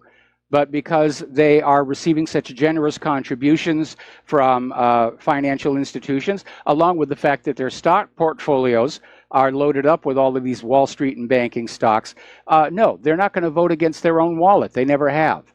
Anyway, Jeff, thank you very much for the phone call. We're going to let you go and switch over to Dan in Missouri. Aloha, Dan. Welcome to the show. What's on your mind? Hey, good afternoon, Mike. I had the opportunity to take a tour of the Federal Reserve Bank in San Francisco in 2011. Yes. My wife and I were killing some time. We had to come back to Missouri, and we were walking around downtown San Francisco, and I just stumbled on it. I looked up, and this monster big building for there with all these huge columns, and I saw the title over the door. And I'd been listening to RBN for a number of years, and that really piqued my interest, to say the least. So we went in, and the lady at the counter, she was kind of like behind a wall with just a little window. She said, well, you need a 2 weeks notice to take a tour. And I said, okay, thank you. And there wasn't much to see in that little foyer. And there was another lady in there with a bunch of high school kids. And she said, where are you from? And I said, Missouri. And she says, I love your accent. what do you do there? And we talked a little bit, and she says, you could bump in with us. We got a high school class, and they don't know how many chaperones we brought. And I said, I'll be so good you won't even know me. We laughed. We got a chance to go on that tour. And when we went in, we all sat down in the middle of a room that had all these glass cases around the perimeter with all the coins and the currency over the history of our country. And this nice-looking middle-aged German accent lady came in, blonde-haired, very professional-looking, and she said, we want to welcome you to the Federal Reserve Bank of San Francisco, and we want you to know something right off the bat. And then she got real theatrical, and she kind of bent down and she pointed to everybody in the room, and she said, we are not part of the United States government. Yep. And I knew that because I'd been listening to RBN and done some research. And then she said, do you know why? And then she stood there with a smirk on her face like the cat that ate the canary. And she said, you don't want a bunch of politicians controlling your money now, do you? And I wanted to slam that lady up against the wall and say, ma'am, you know, the Constitution says very clearly that it's Congress's responsibility to set the value of our money and control the distribution of it. I'm on the air. So that was a real eye-opener that she would openly admit that. Yeah. Well, we have Alan Greenspan on a videotape saying that the Federal Reserve answers to no U.S. government authority. They're a private corporation. They call themselves the Federal Reserve to fool people into thinking that they are somehow connected to the government, and the government does have something to say about who becomes the Fed chairman, but it really does operate independently, and it's there to make money, as much money as they can, off the backs of the American workers. And that's why they're fighting this full audit that people like Ron Paul and later Rand Paul are saying. They don't want the American people to realize how much real wealth the Federal Reserve has basically sucked out of the American economy. You've heard about the Grace Commission report, I'm sure, right? Yes. And have you talked about that much on your show when the Federal Reserve comes up? No, we haven't really. I probably ought to make a point of doing something about that. On that. Have I got time to give you a little quick blurb on that? Sure, go ahead. Okay, well, the Grace Commission report, if I'm not mistaken, was instigated, or not instigated, but authorized. I believe it was Reagan. I apologize if I'm off. It wasn't that long ago. And he put together a blue ribbon panel. And the guy that ended up head of the committee, his last name was Grace. And the mission for that committee was to find out where our government spends money and give the government their best recommendation on how to save money. And it became known as the Grace Commission report. From what I understand, and if I'm off, I apologize, but I'm pretty close. It took them over a year and 10,000 pages to create that document. You can imagine our government spends money on everything from Kleenex to tank tracks, of course. Yes. And if you'll call up the Grace Commission report online, and I would highly recommend all your listeners to do this at least once, you'll get about a 6 to 8 page summary of that over 10,000 page document. And you can read it. It's not that long, but if you'll just flip through, you'll find a highlighted paragraph that's not very long. And in summary, that paragraph says, all IRS tax dollars collected from individuals, not corporations, all of that money goes directly to the Federal Reserve to pay the interest on the national debt. Yes. And so here's the way I understand it works. And if I'm wrong, please somebody call in and correct me. I'm not trying to spread falsehood. When our government decides to borrow money from the Federal Reserve, they call them up and say, hey, we need $1 billion. And then we sign a document. I think it's called the Treasury bond. I could be off there. No, you're correct. Okay. And then the Federal Reserve calls up the mint, where they press out the slugs and write out what we call money, which isn't. And and then the Treasury says, how do you want them? Ones, fives, tens, 20s, 50s, 100s.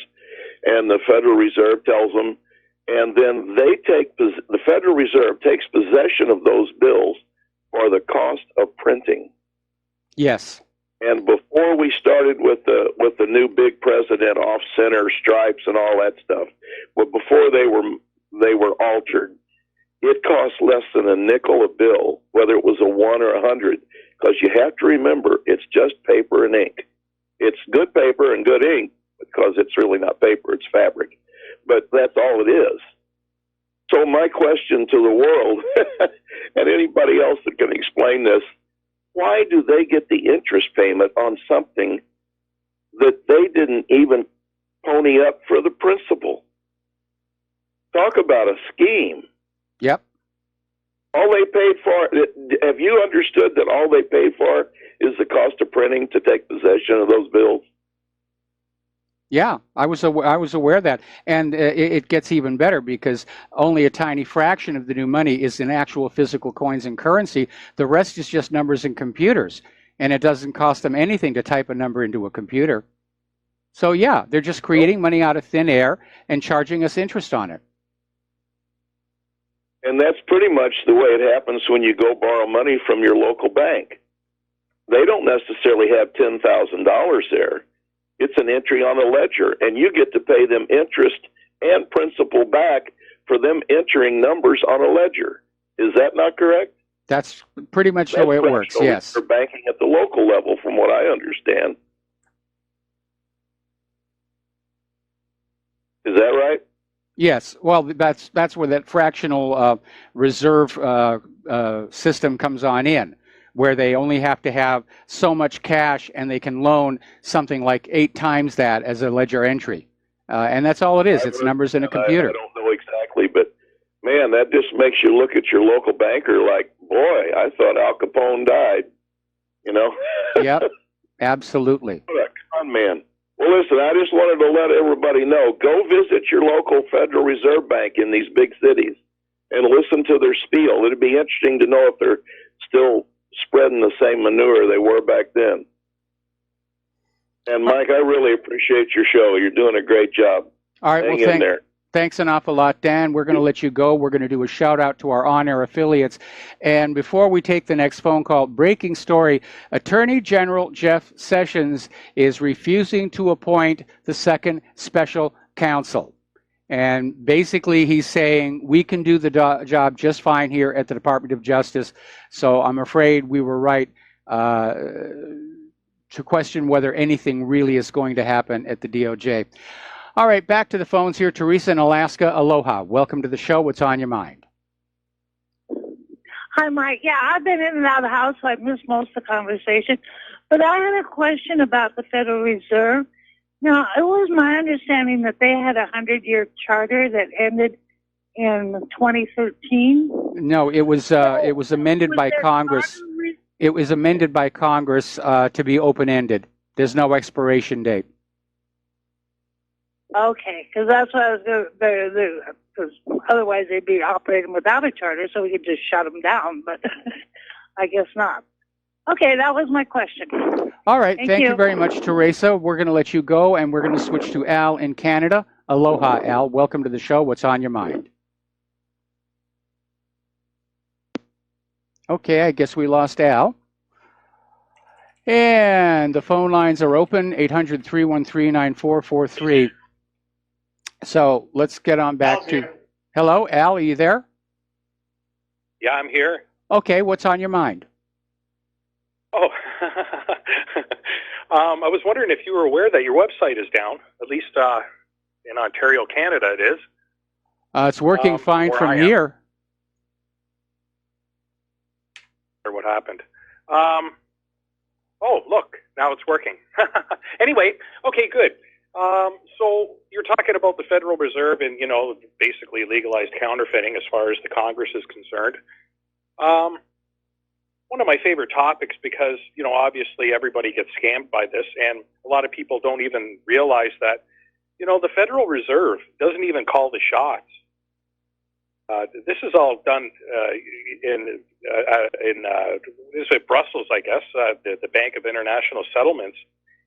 Even, Canada, we have a public central bank, but of course, we're hooked to the same scam that the Federal Reserve has created. The UK nationalized their central bank just after World War II for obvious reasons, because, they went belly up. And of course, they lost the world's reserve currency, the pound sterling. And there's a couple of other ones that are public around the world, but of course get called, the shots get called from the Bank of International Settlements. But the question I have, though, is, are you aware that, at the end of the fiscal year, the quote unquote, how do you say this? The quote, the profits, if there is such a thing, the profits do, of course, some of them do, most of them do go to the government, or the Treasury, I should say. Mm-hmm. But here's the thing. Where do they get these profits from? They just create this out of thin air, right? Because, you have all these big chartered banks that park their money there, especially in the United States. And I think there's a couple of trillion being parked right now. And it accrues interest, even though it's low. But right now, I think it's like $4 or $5 billion. Mike, they even create that out of thin air because, we both know that the central bank of the United States, the Federal Reserve, has a balance sheet of just over $4 trillion that they're trying to unwind. Of course, they never will, because it's all defaulted loans that, they're never going to get paid, unless they start going out and breaking arms. It's like, like credit card debt. No one's at least in Canada, you're not responsible to pay for credit card debt up here. The money the money does not exist to pay off the debt unless you inflate the debt away, which is a big driving force behind inflation, because the way it's set up with a private central bank is the instant that first pretty printed piece of paper goes into circulation, more money is owed to the bank than actually exists. And that's the debt trap right there. No matter how hard you work, no matter how much you sacrifice, you can never pay that debt off. And the bankers use that debt to exert influence over you, your community, your state, your government, your life. Okay, Al, we're going to let you go. We got to take a break for commercials, and we'll be right back. Aloha, America. Welcome back to our show here. Now, up in Washington State, Governor Jay Inslee has signed a bill to ban the practice known as gay conversion therapy in Washington State. And these were therapists who were going on out to gay people who were having problems with social pressure or maybe self-guilt. That they thought being gay, that there was something wrong with it. And so they were going through this gay conversion therapy as if being homosexual is something that you choose to do, which it is not. It's genetically mediated. But apparently they caused a lot of damage. And there was this one individual, Danny Cords, who's a survivor of conversion therapy. And he said, it really doesn't work. It cost a lot of money, and it was time for it to go. And I think that's a good idea. Believe it or not, they're still getting snow in the Denver metro area. And of course, we're at the verge of April right now. So let's talk about computers and let's talk about Facebook, because there's a lot of stuff going on there. All the way back when Facebook was starting on out, Mark Zuckerberg was appearing in TV interviews saying that, no, your data is your data. We're not harvesting it. We're not mining it. We guarantee your privacy, blah, blah, blah, blah, blah. And of course, now we're hearing about this Cambridge Analytica scandal. But apparently there's another one out there. From 2007 to 2010, Facebook allowed a website called Profile Engine to scrape up user data and steal the details of over 400 million user profiles, which apparently all that data is still accessible on their website. Apparently you can go to this website, and I presume for a fee, you can put in somebody's name and you will be able to acquire all that Facebook data on that other person, along with whatever else Profile Engine is grabbing. And there are quite a few of these websites where you can get personal information about people. Again, privacy is for sale in this country. and it's a little bit scary. Now, over in Europe, they have passed a bill called Right to be Forgotten, and it allows people to petition to have stored data, search results on them removed. And it's showing that there is a backlash against this open trade in our private information all over the world. We need a law like that here in this country. I don't think it's going to happen because right now Facebook and, for that matter, Twitter and Google are firmly in bed with the U.S. propaganda machine. Now, last week, Facebook basically closed the page of the Safa Palestinian Press Agency. They had 1.3 million followers. They also closed Safa's account on Instagram. And the Palestinian Media Association last Tuesday condemned Facebook's assault on the free speech of Palestinian journalists. Facebook came on back and defended their action, describing Safa Palestinian Press Agency as hate speech. Now, given how much trouble Facebook is in right now, and their shares have lost over 80 billion with a B in value since the data scandal broke, you would think Facebook would be very concerned about not being seen to engage in any of this behavior. But apparently, Zuckerberg just says, yeah, we're going to go ahead and take care of that. And a lot of people are deleting their Facebook accounts. I noticed last week the option to download the data Facebook has on you no longer appears on the settings page. If you go in and you search how to download, you'll get the official page from Facebook. If you follow the instructions, that final button is no longer there. And it used to be there because a couple of years ago, I did download the file to see what Facebook was saving, and it was everything. And especially if you're using Facebook on a smartphone, they're apparently tracking your text messages and phone call metadata as well. Now, there's an interesting little article over in the Register talking about how the Internet of Things is really very insecure, and the software is just riddled with security holes. Like so many other products, it was just rushed on out there without really making sure it was going to be safe for people to use. And apparently this company, Pratio Security, put a representative sample of 100 iOS and Android applications to manage connected objects through their paces. And they found that about 1 in 7 applications sourced from the Google Play and Apple app stores were vulnerable to remote takeover. Hijacking was a risk because these apps were discovered to be defenseless against bugs that might lend themselves to man-in-the-middle attacks. Now, obviously, inside your own home, a man-in-the-middle attack is going to be a little difficult to carry out. But if you are controlling your Internet of Things from outside the home, then there are plenty of opportunities for that to happen.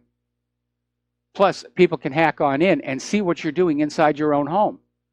They can look through any connected cameras. They can listen through any connected microphones. They can see what you're watching on TV.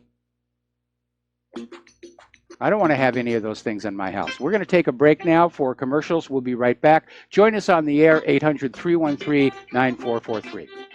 Aloha, America. Welcome back to the show here. We're going to go back to the phones. Don in Iowa, aloha. Welcome to the show. What's on your mind? Hello, Mike. Yes, I think you said something about global warming here a while ago. There's an article here in Yahoo News. Independents are shifting to climate denial, according to the latest Gallup poll. What this article obviously is still skewed towards the whole global warming.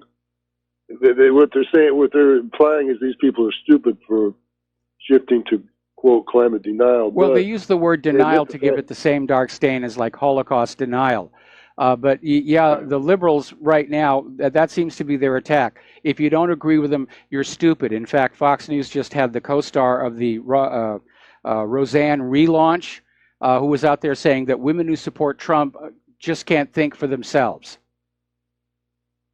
But they still have to admit that the Gallup poll says that fewer people believe, the independent voters anyway, fewer the people believe in the whole global warming deal. Well, after So, all these hard winters, yeah, yeah, I just came back. I just came back from the Philippines, and it should be pretty warm here in Iowa now. It's almost April 1st. It's cold. It's still cold. I got hit with I got a bad common cold right now. So I think from now on, I'm just going to stay. Figure out a way I can just stay over there in the tropical climate. You got the right well, idea, even the Mike. tropical climate is getting cooler. I mean, this is the coolest spring that Claire and I remember since we moved here. And as I mentioned earlier in the show, it's still snowing in Denver. Yeah, back in the 1990s, 2000s, they were saying snow was going to be a thing of the past unless you paid carbon taxes. It was another scam. Seems like it's getting cold. I stopped one day in Los Angeles. It was pretty cold there, which is I thought it's supposed to be. It's always warm in sunny California. It was pretty cool there at night.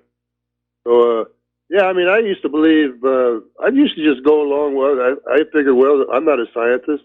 Most of the scientists believe that, at least they say that there's global warming. So I said, well, you got to go along with the scientists, but you don't, because these scientists.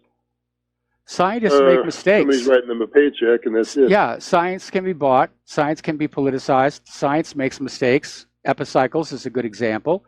But in this case, Al Gore was doing what politicians love to do. Take something that happens naturally, declare it a catastrophic emergency, and offer to sell us a solution.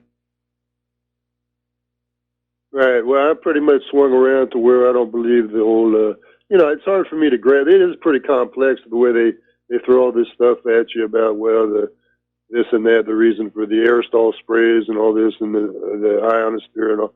You can't really, I can't really fight them on scientific, logical grounds, but I can fight them on the fact that, hey, it's getting colder around here. Well, it's called jargoism, and that is where people who are trying to basically put one over on you, they'll make very complex, convoluted explanations, knowing that you're probably not going to be able to see through the fallacies. And that, in turn, of course, is an artifact of our public education system, which for a very long time has been de-emphasizing science, engineering, critical thinking, logic, and rationale, in favor of just believe what we tell you, repeat it ad infinitum, and obey orders. Right. As far as Jeff Sessions, I could see something was fishy when he went out, made a point to go out with dinner with Rosenstein, and they had photographers along too. Apparently, when he went out to dinner with him 2 or 3 weeks ago. Yes. So I mean, Jeff Sessions, I don't know what the deal is with him. It looks like Trump just pretty much decided, partly because his daughter is friends with the Clinton. And this guy, Trump, has always been friends with the Clintons. He played golf with Bill Clinton and everything. Yeah, it's all one big giant country club, as George Carlin says, and you're not in it. But yeah, Sessions, Larry Klayman's already out there with a message saying that Sessions must resign. His failure to appoint a special counsel, it justifies him being removed. Yes, I think you're right. Okay, I'll let you go, Mike. Thank you. All right, thanks an awful lot. We're going to let you go. Getting on back to computers and high tech. Apparently, there is this long-running glitch in some Windows 10 PCs, and it apparently shows up for people who like to play online video games, and it's been there for more than half a year after it was supposed to have been fixed.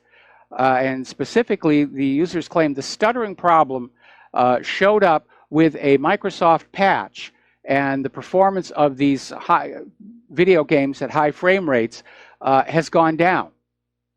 And they're very, very upset about it. Meanwhile, academics have discovered a new CPU, what's called side channel attack, named Branch Scope.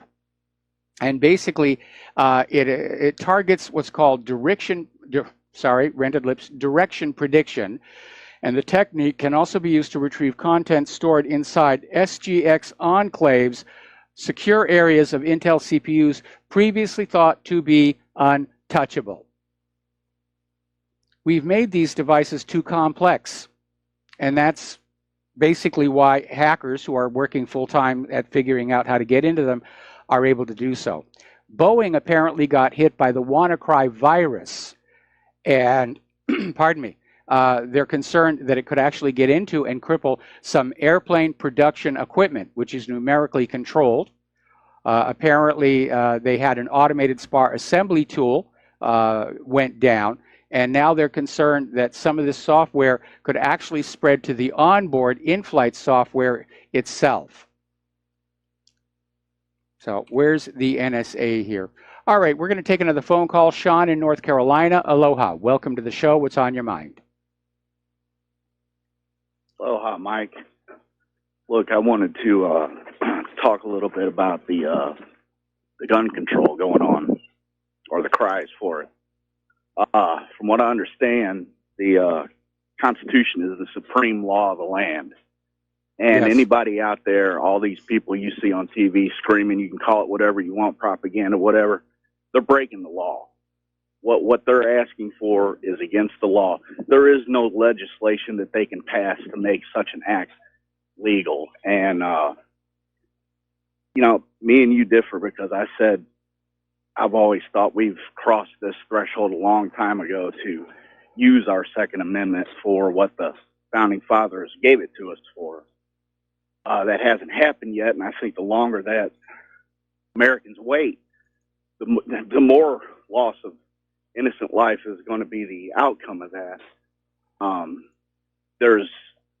you look at the numbers alone, if you know, people that might be afraid, okay, if they pass legislation that says I can't have my guns, I must follow the law, or else, you know, a lot of people don't want to be defined as a criminal. And when you're talking about going up against something like this, if you just look at the numbers, I mean, try to wrap your head around this. Just with the hunters alone in this country, just the sporting hunters alone, there are more guns in the hands of hunters than all of the standing armies of every military on this planet. Yeah, but the standing armies have got fully automatic weapons and a lot of ammunition. I really do not like talk in this direction. And you know, you may be right. You may well be right that this is what's going to happen in the future.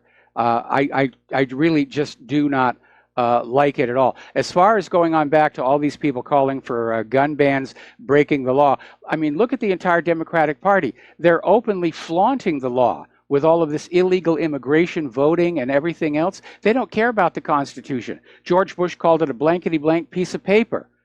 They're trying to bring about a whole new system, which is based on a total loss of personal freedoms and rights.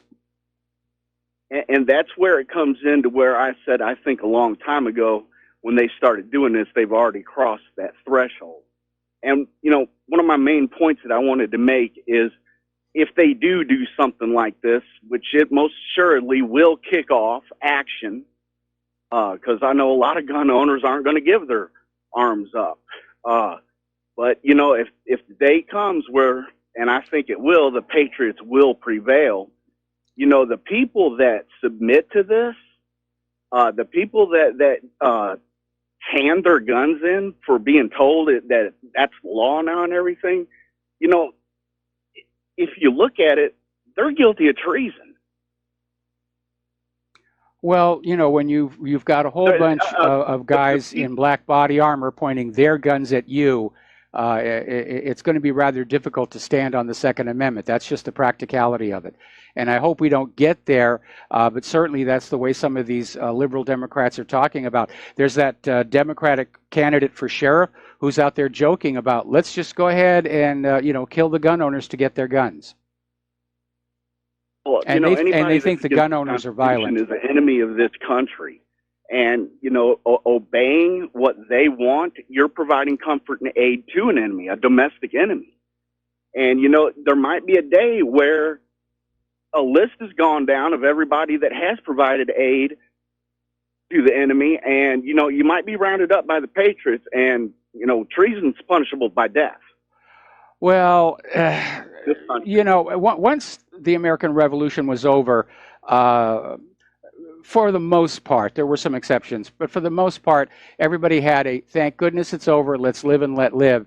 And there wasn't a huge amount of vindictiveness towards those colonists who had supported Great Britain, because the American Revolution was actually fought with a minority of popular support.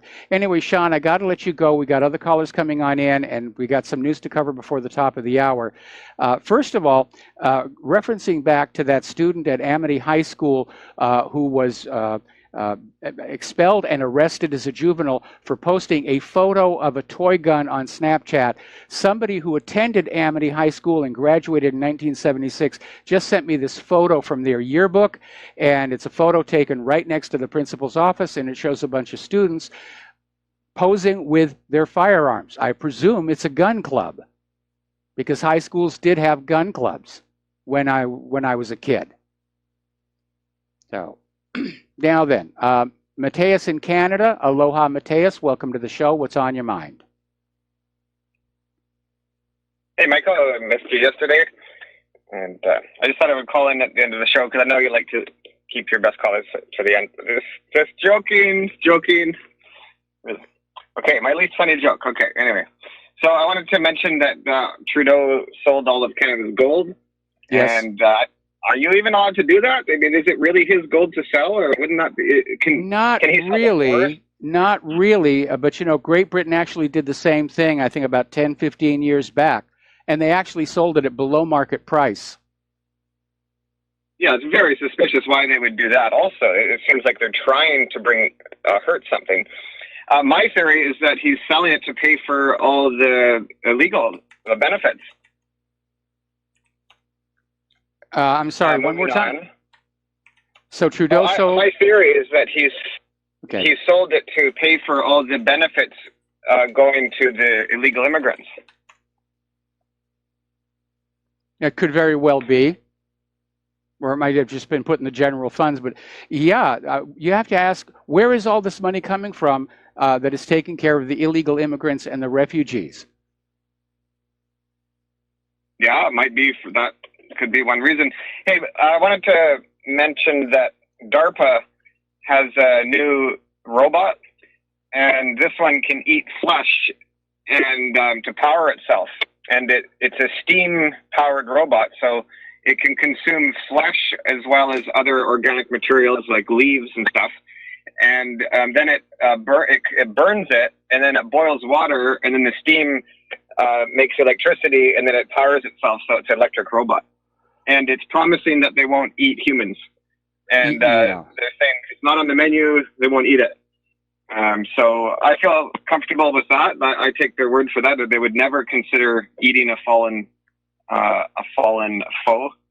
And also they have a robot dog that they're teaching it to fight back.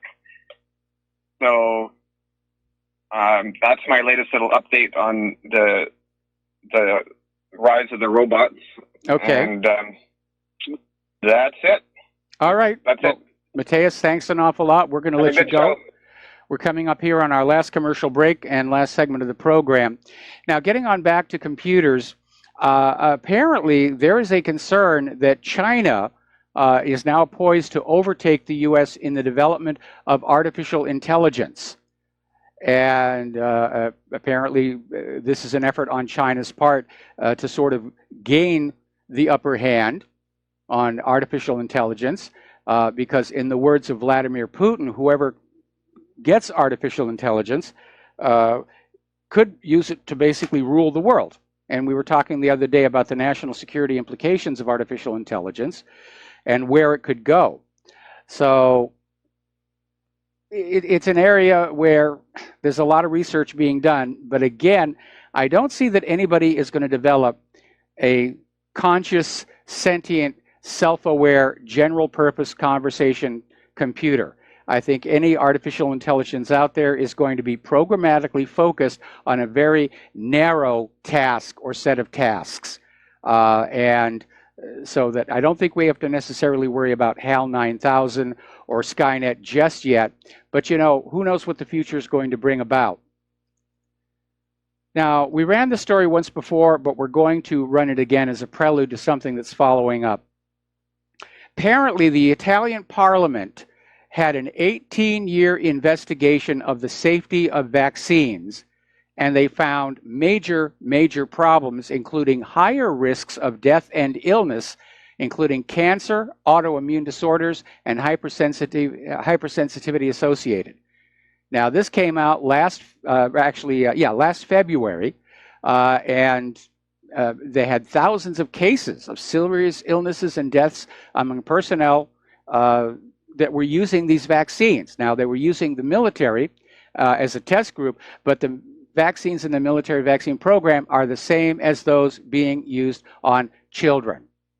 And not a word about this, of course, anywhere in the corporate media, because they do love those advertising contracts from the big pharmaceutical corporations. Okay, we're coming up on our last commercial break and the last segment of our program, and we'll be back after these words from our sponsors. Aloha, America. Welcome back to our show here. We're talking about this Italian study by the Italian government that found major problems with vaccines, increased risk of death and illness, all kinds of issues with that. That's the prelude to this story here that came out recently, showing that glyphosate has been found in vaccines. And everybody's saying, is there any medically, scientifically, or biologically plausible reason to put glyphosate in a vaccine? Glyphosate is frequently implicated as a cause of autism in the corporate media. And they're saying, what is going on here? And don't forget, glyphosate is a known carcinogen. Now, apparently, over in Germany, their beer industry is in shock. Apparently, the Munich Environmental Institute did a study of laboratory testing on 14 of the most sold beers in Germany. And I got to tell you, I've been to Germany. They take their beer very seriously.